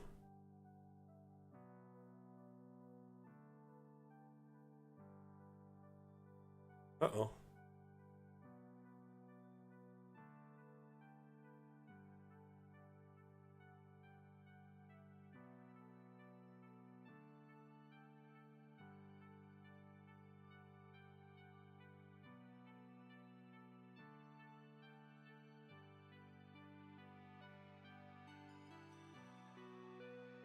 Those are not animated. Bummer. I was hoping they were.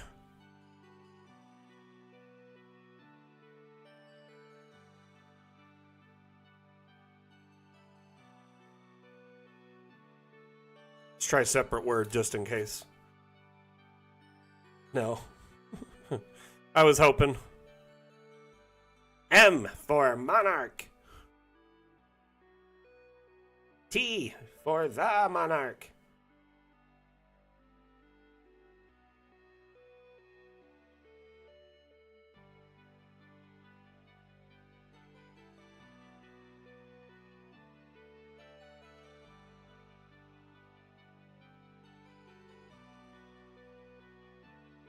Oops, I'm not in the object menu, huh? Whoops. How you doing, Cronclore? What you been up to, my man?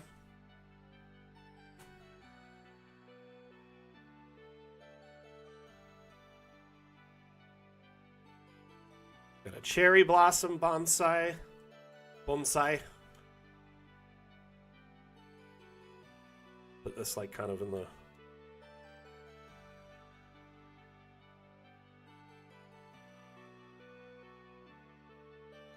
Thinking I could just put it right next to it.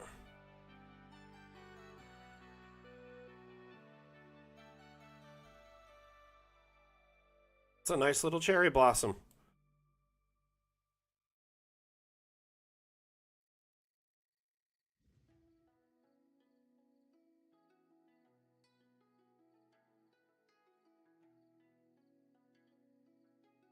That one looks pretty nice too. The ficus. Kind of a big object though.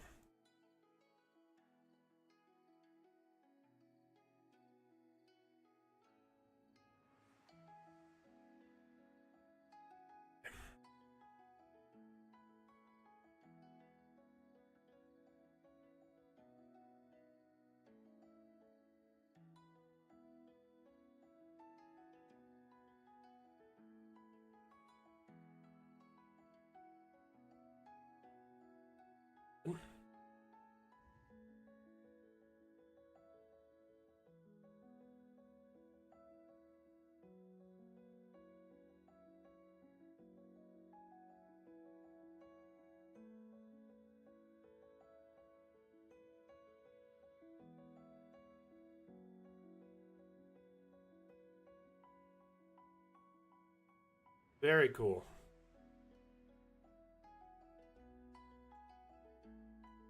Oh, that one's clipping a little bit. I always like that top-down perspective so you can see if anything is clipping or not. I've got a little bit more space, maybe for like a planter here, maybe one here. I'm going to look through here and see if anything pops. These look neat. Maybe they got something interesting in them. You do like this neat little ivy kind of hanging plant.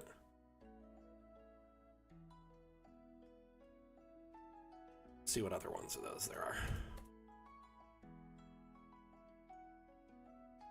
Yeah, not many options. Different.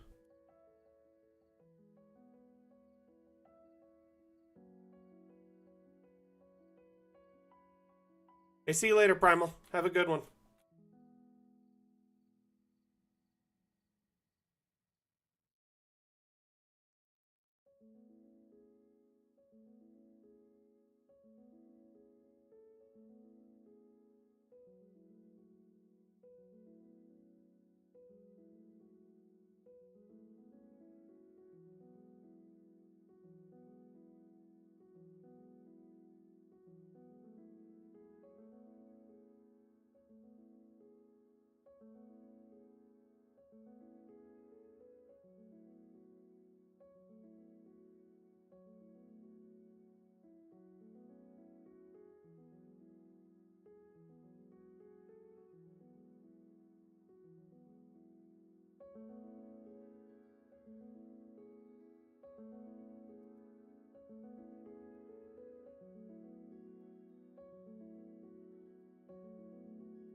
And I could put some like flowers in these too. Really kind of make them pop. I like my plants to pop.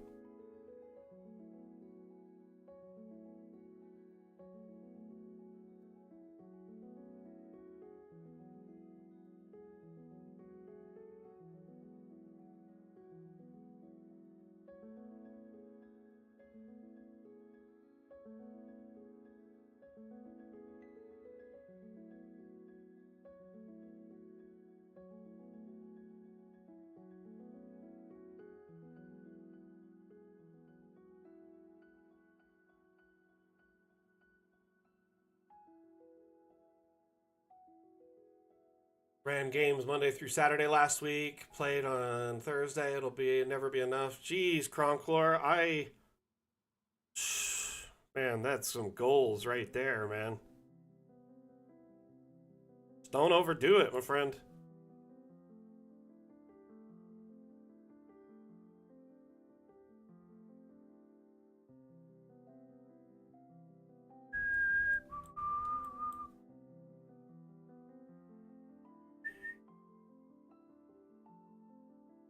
Okay, I need one more little planter right here with some of those kind of like orchid type plants.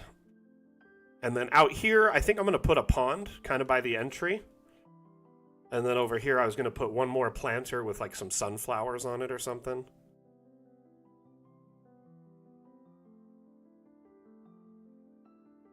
So put some sunflowers here, so we remember.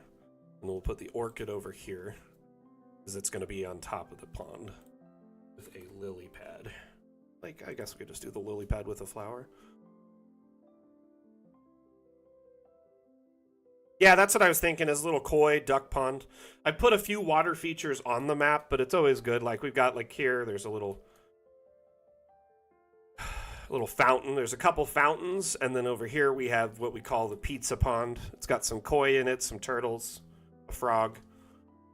And then at the front of the map is also another pond right at the entry point.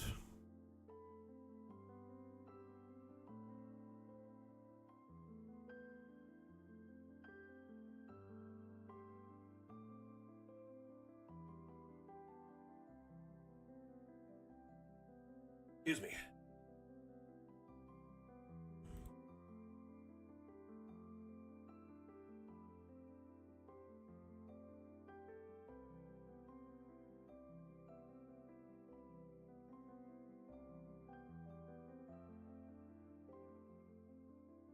Alrighty, here we go. Oops. Let's get back to where we were building. I might put some tools in here, but I also do want to point out that I have a big tool shed right outside with tools and stuff in it, shears, stuff like that. The ducks are more something from the workshop, but yeah, that's kind of the plan at the moment. problem with a pond is I got to be really careful not to destroy these stones, this walkway. So whatever I do needs to be small and kind of far away from it.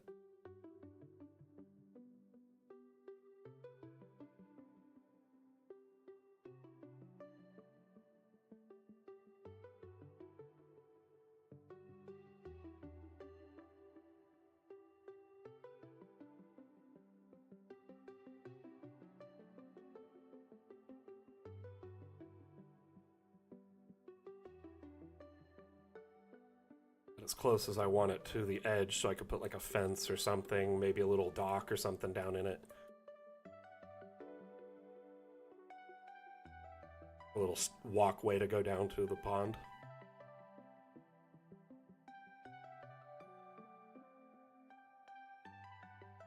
Then I could take something like this, put it over here, just kind of shrink it down. Put another lily, maybe over here.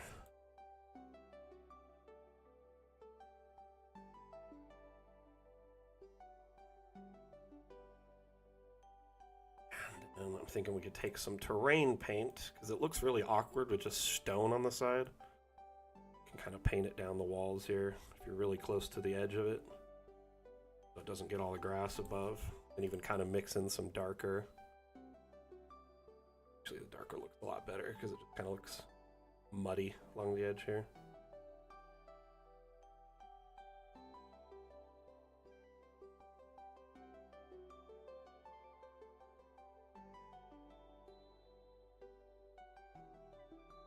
Though sometimes it does pay to go over it with the first dirt brush, because it's a little bit stronger brush.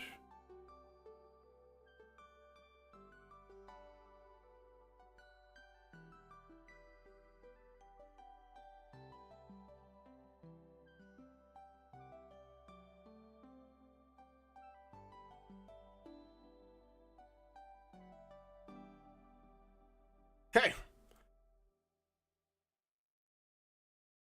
Yeah, like I said, I'm going to make like a walkway down into it, like some stairs or something. We've got under structural, under wooden platforms. There's probably something little in here.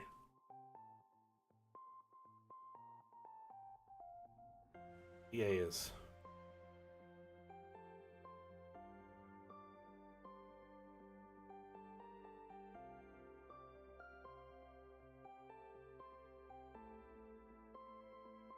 Maybe even stone would be cool.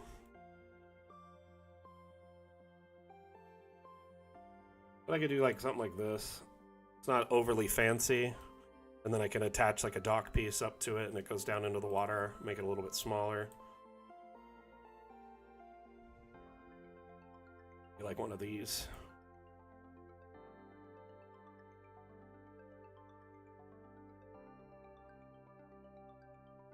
We'll figure it out. Gonna have to probably resize it a little bit to get it just right, sink it down in.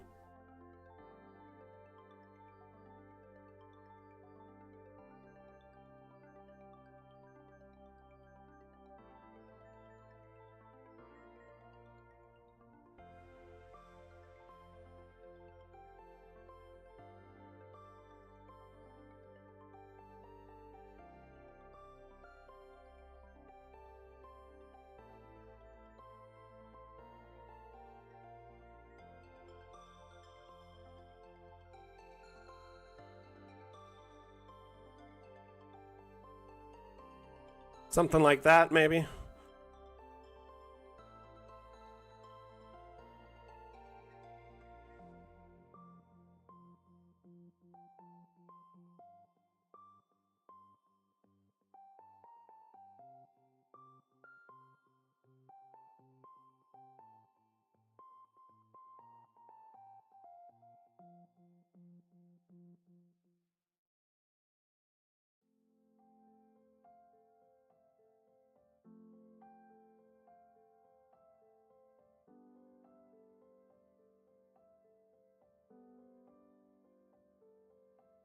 Yeah, I try to overlap some of the planks so it seems like it's like one solid piece, if that makes any sense.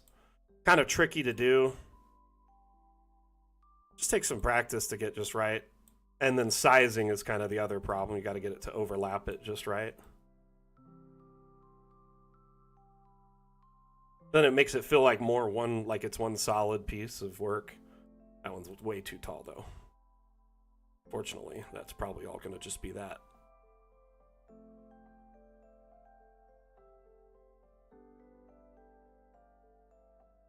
I'm going to bring the stair over till it feels like more natural, like a step instead of a huge drop.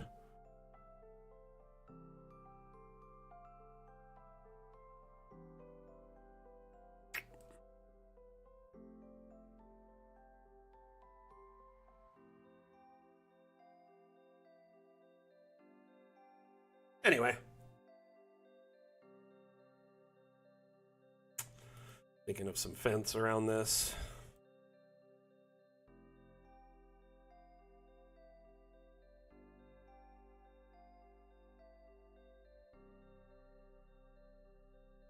Can make this grandstand work because it looks fancier. It's kind of big. Shrink it down. Flip it so it's got like a walkway, right? Raise it up till it's above the ground. Do our best to kind of line up the trajectory of these two paths. And, oh, there's no color changing on that one. But if we go back to the base color here, we could actually get it to match pretty good. If I wanted to, I could even shrink it down a little bit more, just kind of so it's not super huge.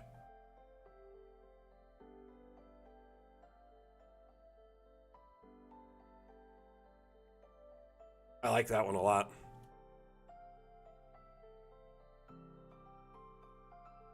You wouldn't want to fall in.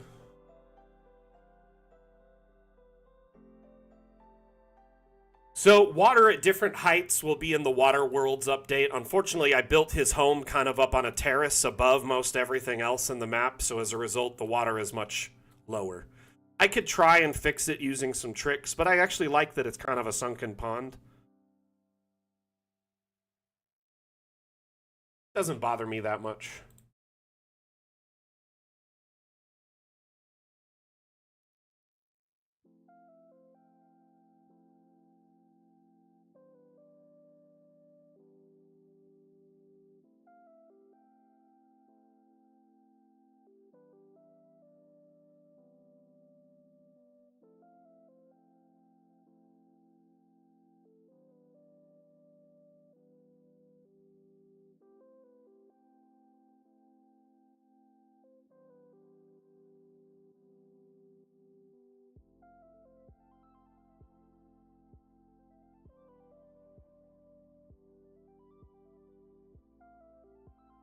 So, Water Worlds, we don't have an exact timeline when it'll launch. In fact, we typically don't even know what the next update will be until after we finish the current one, put it out to release, and then our devs team sits down and decides which one they think will fit best next. Unfortunately, at this exact moment, that's about the best I can give you.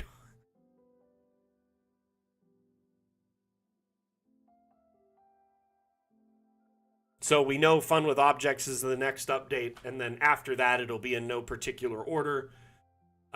Tricks and Traps, Water Worlds, High Seas, Instant Dungeons. You get the idea.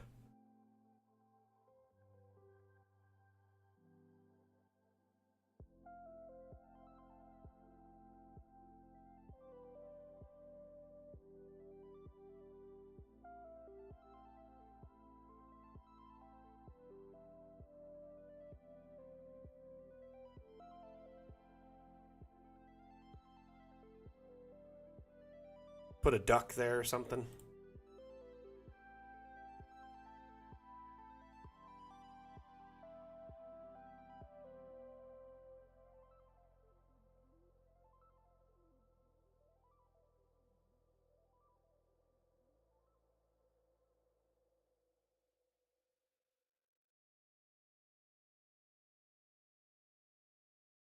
Hey, Mosey.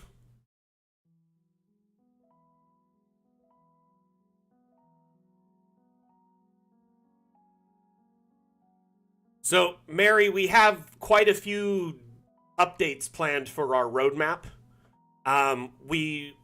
We already said, hey, these will be part of our development schedule at some point.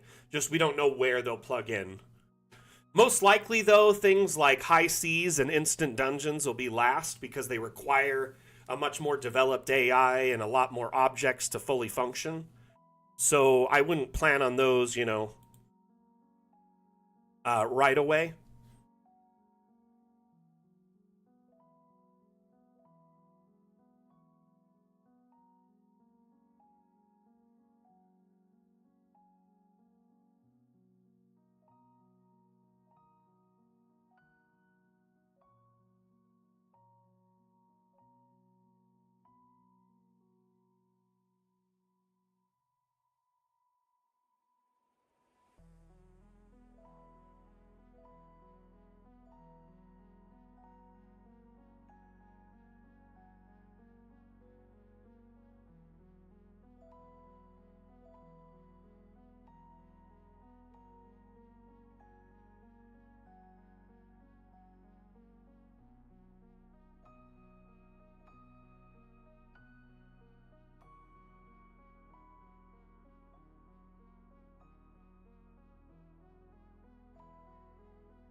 You'll be able to do vaulted ceilings more. Quite easily, actually.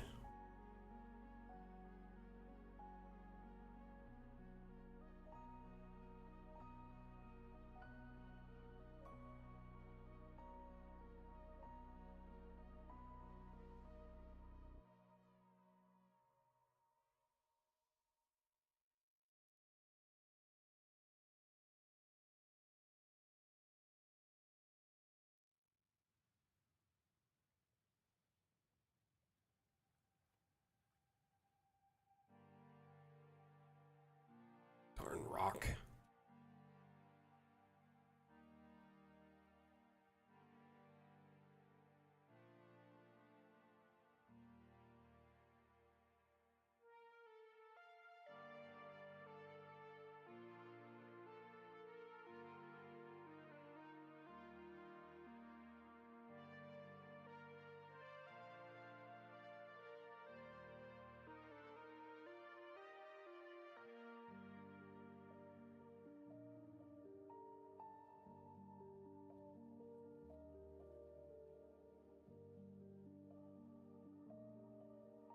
A little bit of moss on the water, right?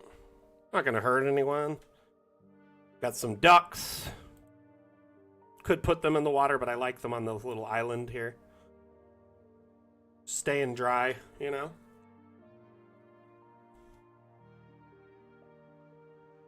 Oh, the moss for sure. I've done that in a lot of maps. It's quite easy to make a swamp map, especially when you just you make like a jungle type forest with mixed with it kind of has that bayou vibe, you know what I mean, with like the vines and the water and stuff like that. So if you use the jungle biome, works really well. And then if you adjust the lighting to like this green, really gives that swamp kind of vibe off really quickly.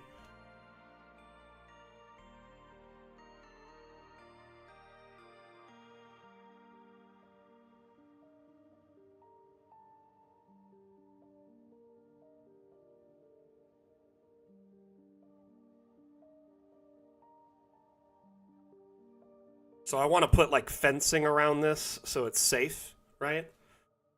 Let's see. Let's do freestanding walls. Wondering which fencing would look the best. Maybe it matches this stonework a little bit. Because I could essentially start like this.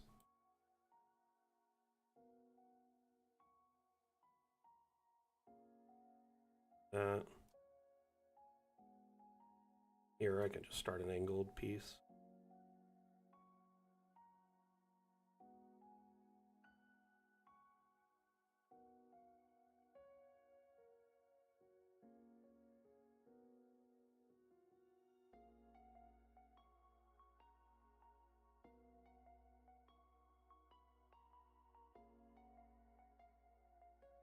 That or I could use a wood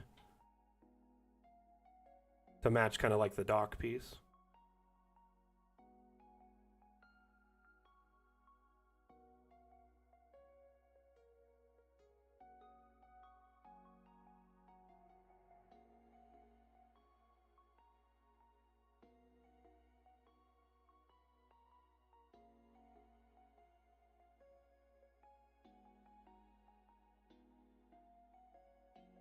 Bummer. It was just a bit longer. What I could do is I'll sink this one into itself like a 1.5 stones.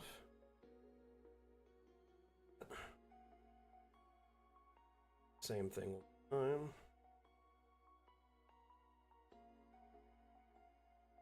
Move this down like this so it touches. Move that over. Boom. Got a little entry point.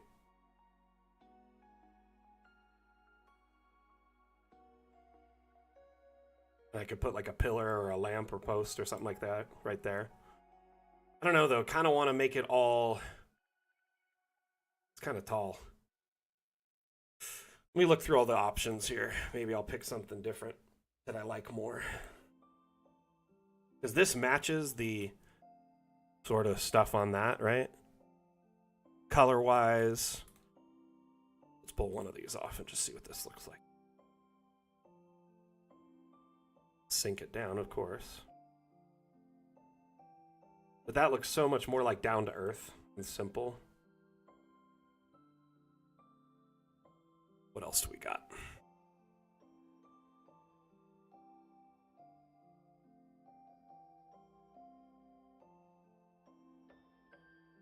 That could be nice too, like just a fence plank and we put it down like that in the ground. That's more like his own home kind of stuff instead of the property. These wood banisters. This kind of is neat. Like a willow fence.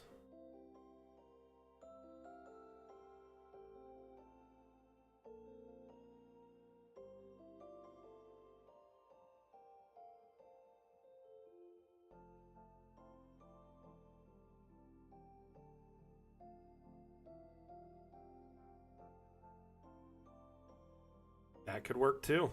Pretty nice.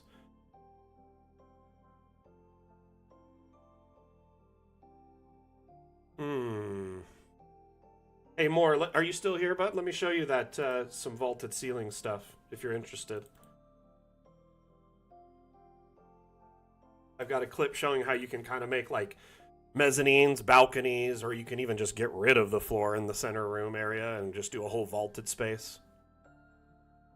Will we ever be able to tint walls, like, slightly alterate their color? Not sure on that, but it would be pretty cool if we could.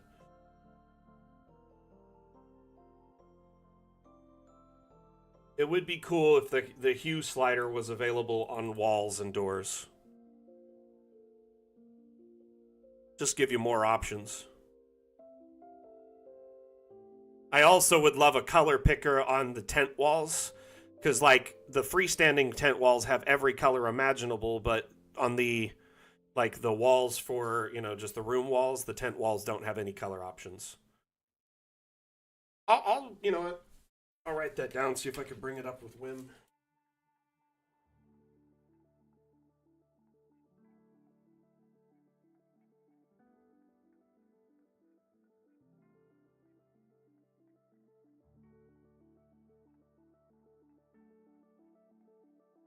Hue slider for walls, doors, windows. Hue slider or color choices.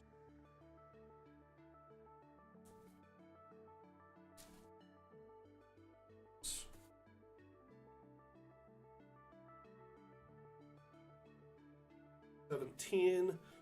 I'm Mosey.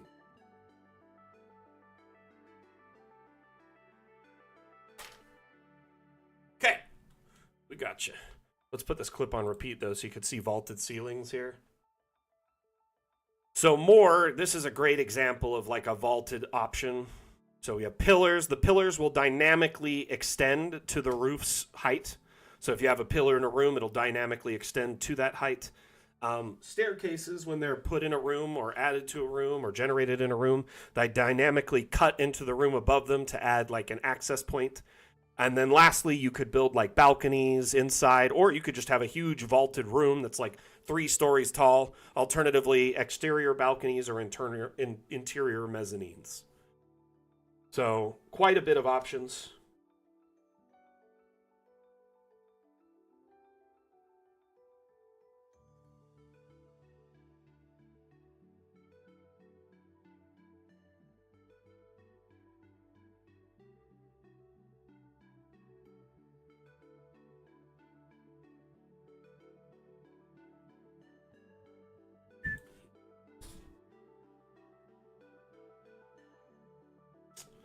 Hey, it looks like it's time to wrap up.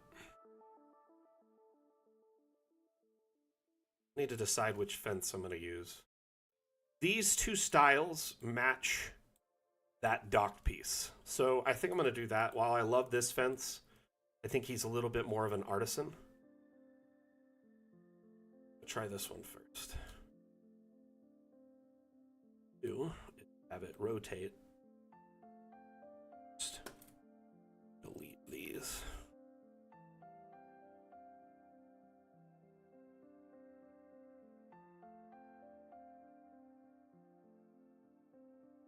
This is like a point of contact right there. You like this one. Let's see.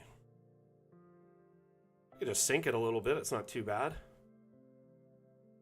Which one do y'all like better? A or B? You know what? I will definitely try and drop in and check you out sometime. For sure. I'll say hi next time I drop in. If I manage to drop in when you're live, okay?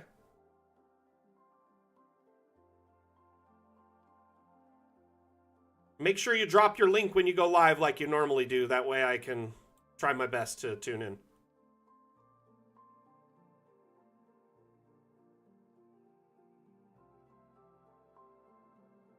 Fantastic. A is left, B is right. So one of them has the support beams in between. The other, it's actually just, mounted into the ground with a cross lattice beam.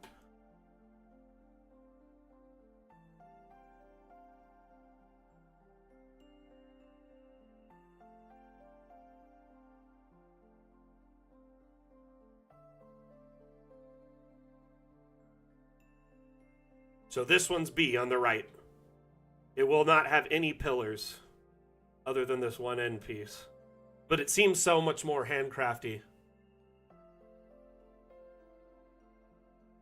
B looks like a repair job. See, I do think the one with the side points, it looks like this was done using like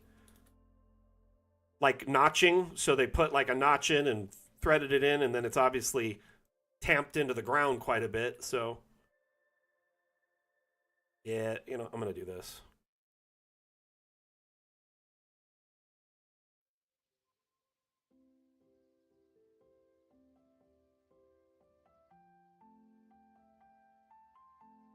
And what I can do is put these pillars inside of each other.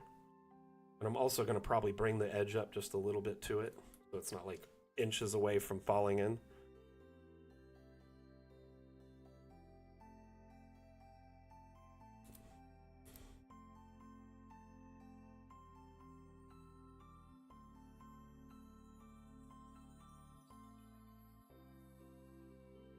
Where we should rotate though, or at least start a rotation.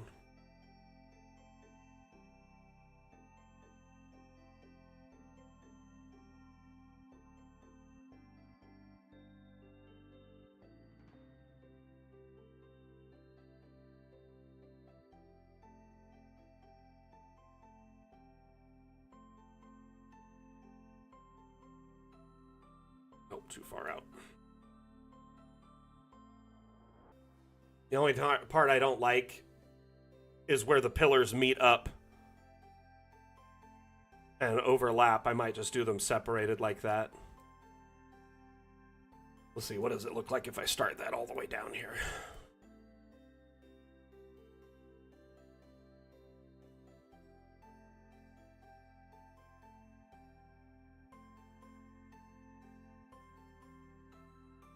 Yeah, I'm already liking this like a lot more.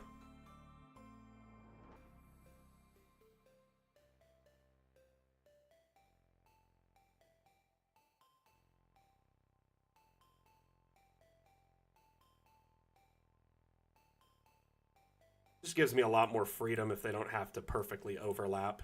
You know what I mean? Some objects just aren't intended to overlap really well either. This is a great example of it.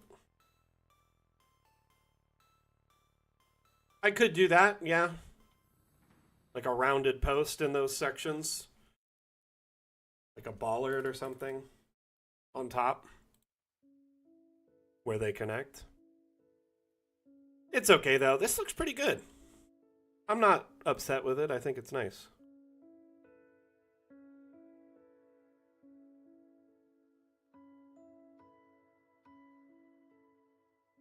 Geeky, honestly, world maps are dependent on a couple of things. The size of the map you can make in Dungeon Alchemist is a direct correlation of your computer specs.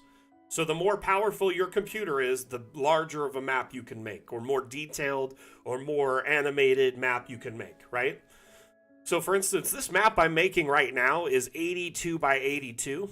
It's quite large for, you know, a D&D map. Let me show you in a top down here. But in our community, many members have made world maps or regional maps. They do it quite easily. Either if their computer can handle very large maps, or if they use a trick called forced perspective. Forced perspective is essentially a very well-known like photography trick where you essentially can have items at certain distances from each other and they'll appear to be much smaller than they really are. So like when I was a kid, we would do pictures where you could have it look like your friend was sitting in your hand because they're way behind you, right? That's forced perspective. Now, community members of ours have used this to their advantage to do city maps, regional maps, world maps, etc. by scaling objects down to look, you know, much smaller or up to be much larger in that area. So they'll, you know, use rocks as mountains, scale down and use like bushes as trees. And then they'll add like homes, which you can download houses that are like objects instead of rooms you draw with the room tool. And the objects that are houses, when you place them on the map, you can scale them down to be little villages. So that allows you that forced perspective, gives you the option to make regional or world maps quite easily. There's hundreds of examples of this on the Steam Workshop, which is a repository of maps that we supplement, that our community shares and you know, gives you options to download right from within Steam or within Dungeon Alchemist. But like this map over here is a little city map. Hold on one second. Let me save. Then we'll take a look at it.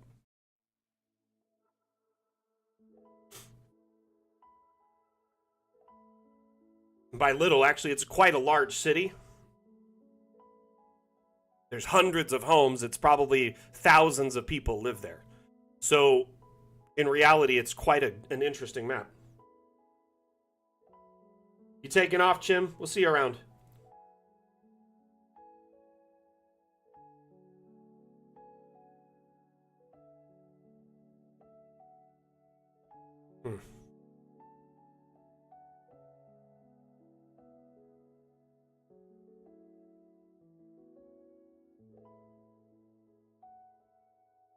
It's a couple things. Just got wrong right now. Oh, I was wondering why it was so slow. I have that video playing.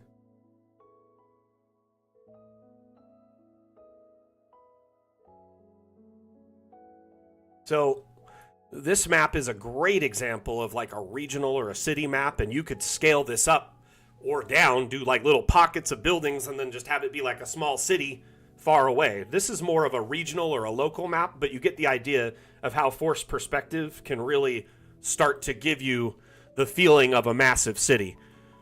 Reality, this isn't that big. I mean, it is a pretty big map if you think about it. 138 by 179 is a pretty big map, but the city itself is kind of crammed into this little space over here. Some of these homes are only like 10 feet, or like in a single square, or maybe 3 or 4 squares. what is this, a center for ants? But it's forced perspective, technically. You know what I mean? So this is an actual city. You would just say, yeah, this is a huge city. You could intend the area of blocks to be more, so you could say, hey, instead of 5 by 5, the squares here are 10 by 10 or 20 by 20, so the homes are much larger by comparison. Let's find another city map or a regional map.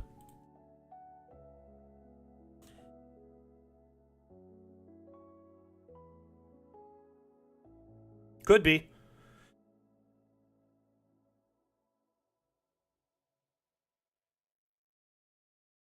So like here is a world map that someone made. It's only 63 by 67, not that big, but using forced perspective, it works around that problem.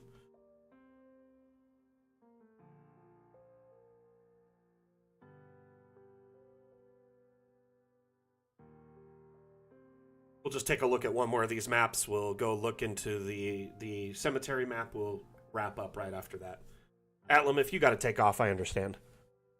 I know we've run really late today, so.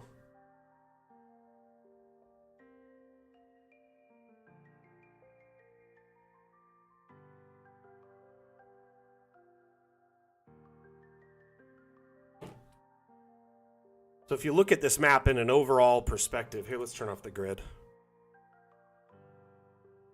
You have essentially what is a mountainous region, different forest regions,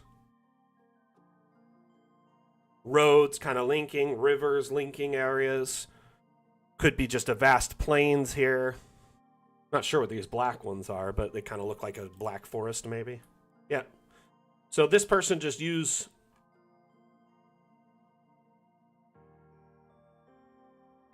different trees to make the aesthetic of a thick forest.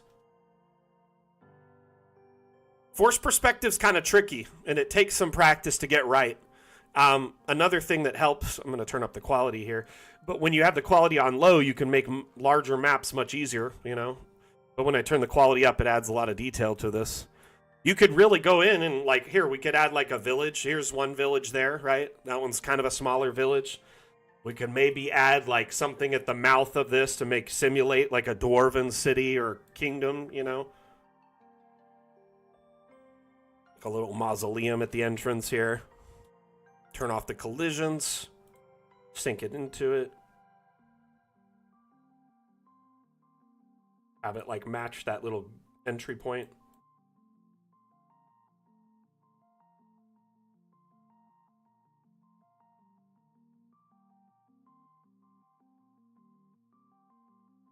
Maybe cover that little bit there with like a rock or something. Because you could use the terrain tools, or you could go into the tools like these rocks, and they work really great for making, impromptu mountains. There's all sorts of different shaped ones that can jut out and cover things and be like a whole mountain range if you want it to be.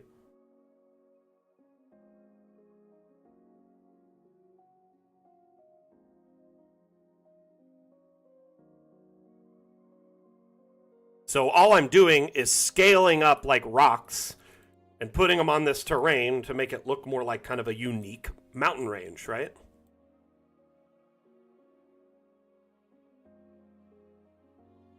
Pretty fun, actually. Makes it more craggy feeling, and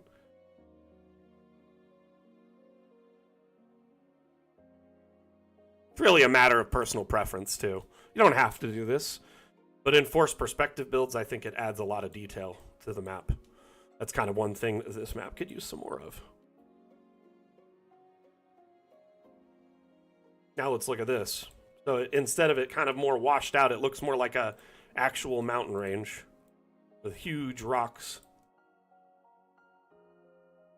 So it's a combination of the terrain tool, and then I'm taking a rock and just forcing it up.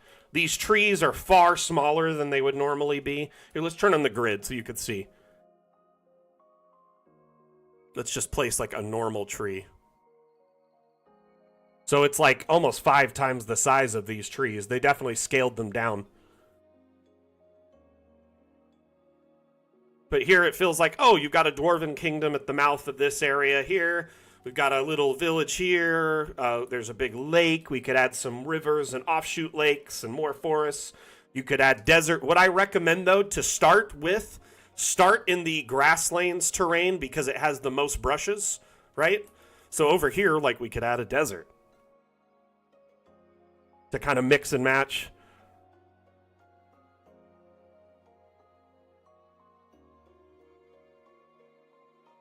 Put a little bit of dirt around the edge of it so it like doesn't go straight from green to desert, right?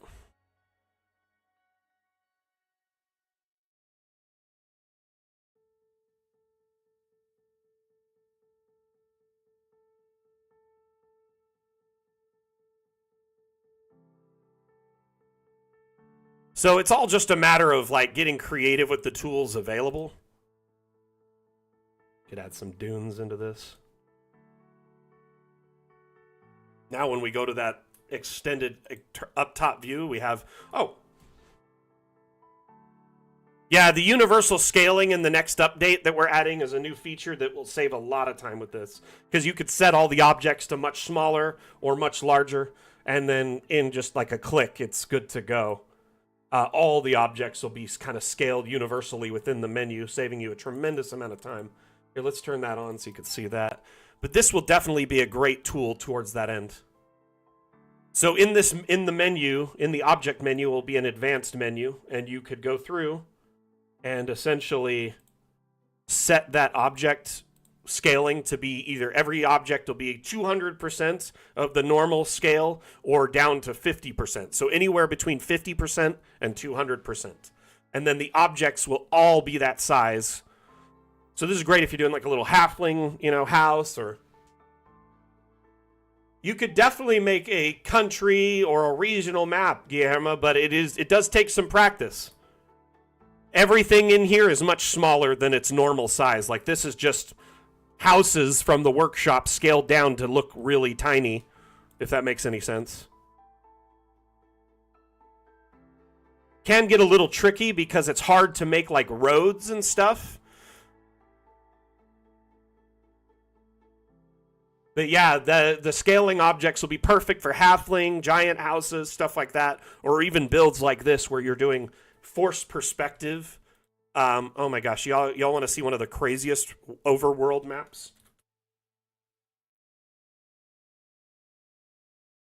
Legend of Zelda overworld.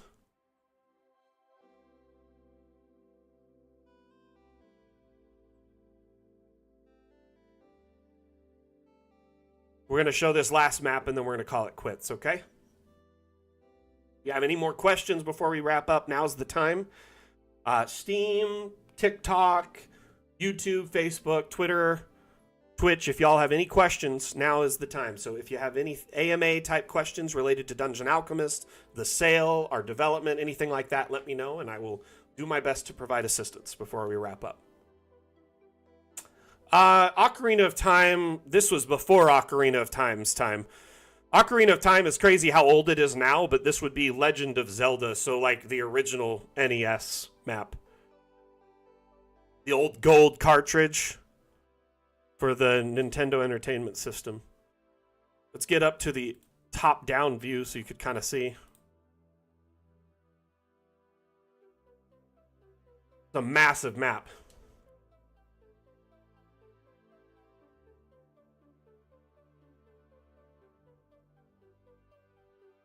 I mean, I'm pretty old too, my friend. I grew up playing on the NES and Super NES. I still have my SNES downstairs in my entertainment center. I have my Game Boy, my OG Game Boy. Link's Awakening, Legend of Zelda, Link to the Past. Those were my first 3 Zelda games I really played.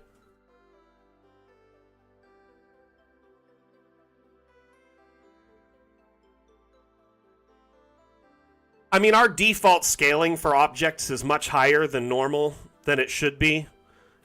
Disturbed Rick, and we do that so when you're in top down, it's easier to tell what things are.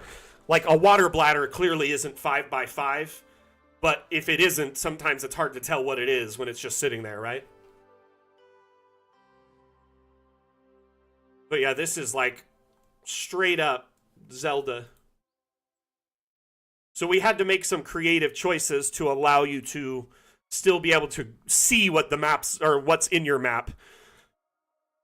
So if your players are like, man, that's kind of big, just be like, yeah, remember, it's more just so you could see it than its actual size.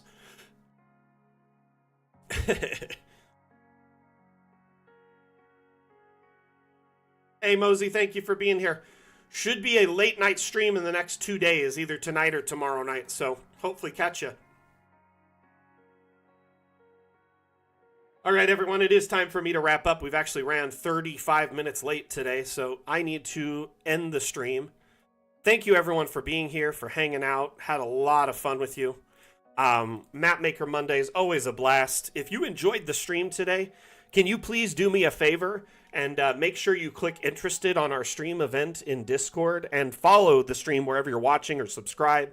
Like, share, follow, all that business before we wrap up. That way you can find us in the future. But also, our Discord server, which is kind of the biggest kind of amalgamation, concentration of Dungeon Alchemist fans. That's where we all hang out. We provide support there, share teasers. It's a great place for GMs to bounce ideas off each other, stat blocks, encounters, maps, etc. Homebrew ideas. But also we have our event calendar, which is up in the...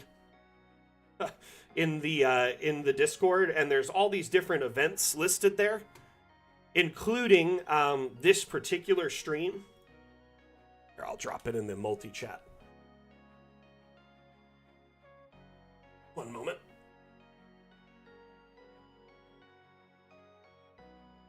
But these links for the events, if you click interested on them, you'll get a little reminder in your Discord app or on PC when it goes live. That way you don't miss out. Very great way to kind of stay in tuned. The streams are a great way to learn. It's like being in a Dungeon Alchemist class where I'm the teacher and I showcase how to use it, answer your questions in real time, and provide you guidance specific to your needs. I find that's much more impactful than a wiki entry or a YouTube video or a TikTok video. They may cover some things, but not everything you need, down to the very specific questions and guidance you may require. So thank you everyone for participating today in the Mapmaker Monday stream. Our next stream is Wednesday, office hours. That takes place in our Discord server. It's a 2-hour stream starting at 10 a.m. Pacific, 1 p.m. Eastern, and 6 p.m. UTC. In the office hours stream, it's a little bit more laid back. We provide feedback, answer your questions, and provide you guidance and support. But at the same time, we just kind of hang out, discuss our campaigns, homebrew ideas, stat blocks, stuff like that. Yeah, Stohove, unfortunately, we're wrapping up. You're very late. We ran about 40 minutes long today, so I'm going to be ending the stream now. Rabak, Rabcac, thank you for the follow here on Twitch. Much appreciated. But we're going to run a quick Dungeon Alchemist themed ad, and then we're going to wrap up the stream. So thank you, everyone, for being here. Stohov, especially, I appreciate you dropping in, even at the last moment. Always a pleasure to see you, my friend. Thank you, everyone, for being here. Again, my name is Mac, the Community Manager for Dungeon Alchemist. We'll see you next time I give a damn. Mac out. Bye! That layered bit works for WebM. I'm sorry, what are you talking about there, Stohove? Can't remember exactly what we spoke about. It's like a week or two ago. But yeah, WebM does have the option to have a transparent backdrop. So with WebM, you can use it for like tiles in your virtual tabletop of choice to make tiled objects.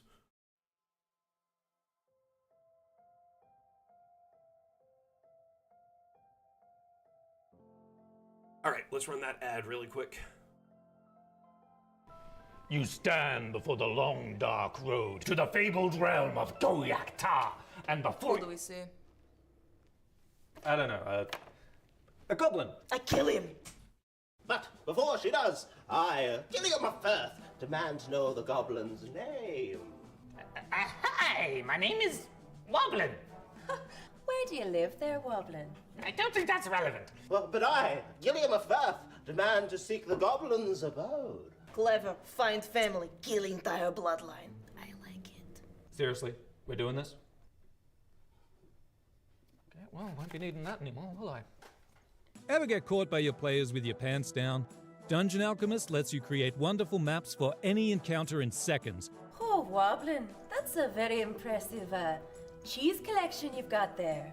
Yeah, it is quite impressive, yes. But you know what's more impressive?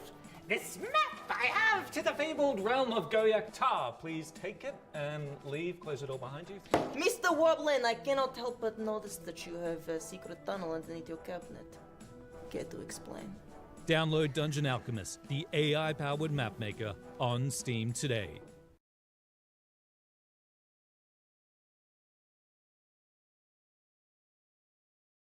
I hope so too. It'd be fun to kind of bring back Woblin for another ad. That being said, I'm glad you guys figured that out for FGU. I know FGU, Foundry, Roll20, they offer each of them offers their own variation of tile support. The key with tiles, especially animated ones like you're trying to create, is removing that background layer effectively. It's like if you run an export in a video editor, a WebM, where you export the alpha layer, that will allow you to keep that foreground, image or animation of an object while, removing the background, especially if you have chroma key removal in your video editor or photo editor of choice. But yes, I'm glad you figured it out. I'm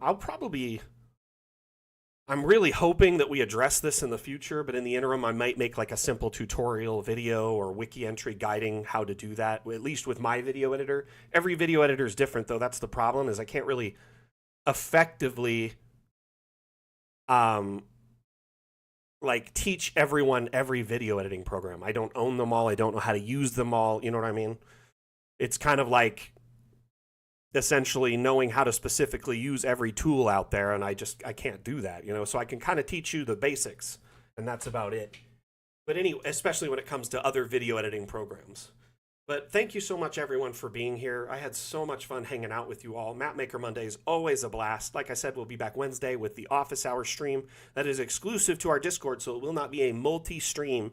If you're interested in tuning in, you definitely got to hop into our Discord, join our server, and then you can tune into the Dungeon Alchemist HQ stage on Wednesday to watch. Thank you, everyone, for being here. Again, my name is Mac, the community manager for Dungeon Alchemist. We'll see you next time I give a damn. Mac out. Bye. See you later, everyone.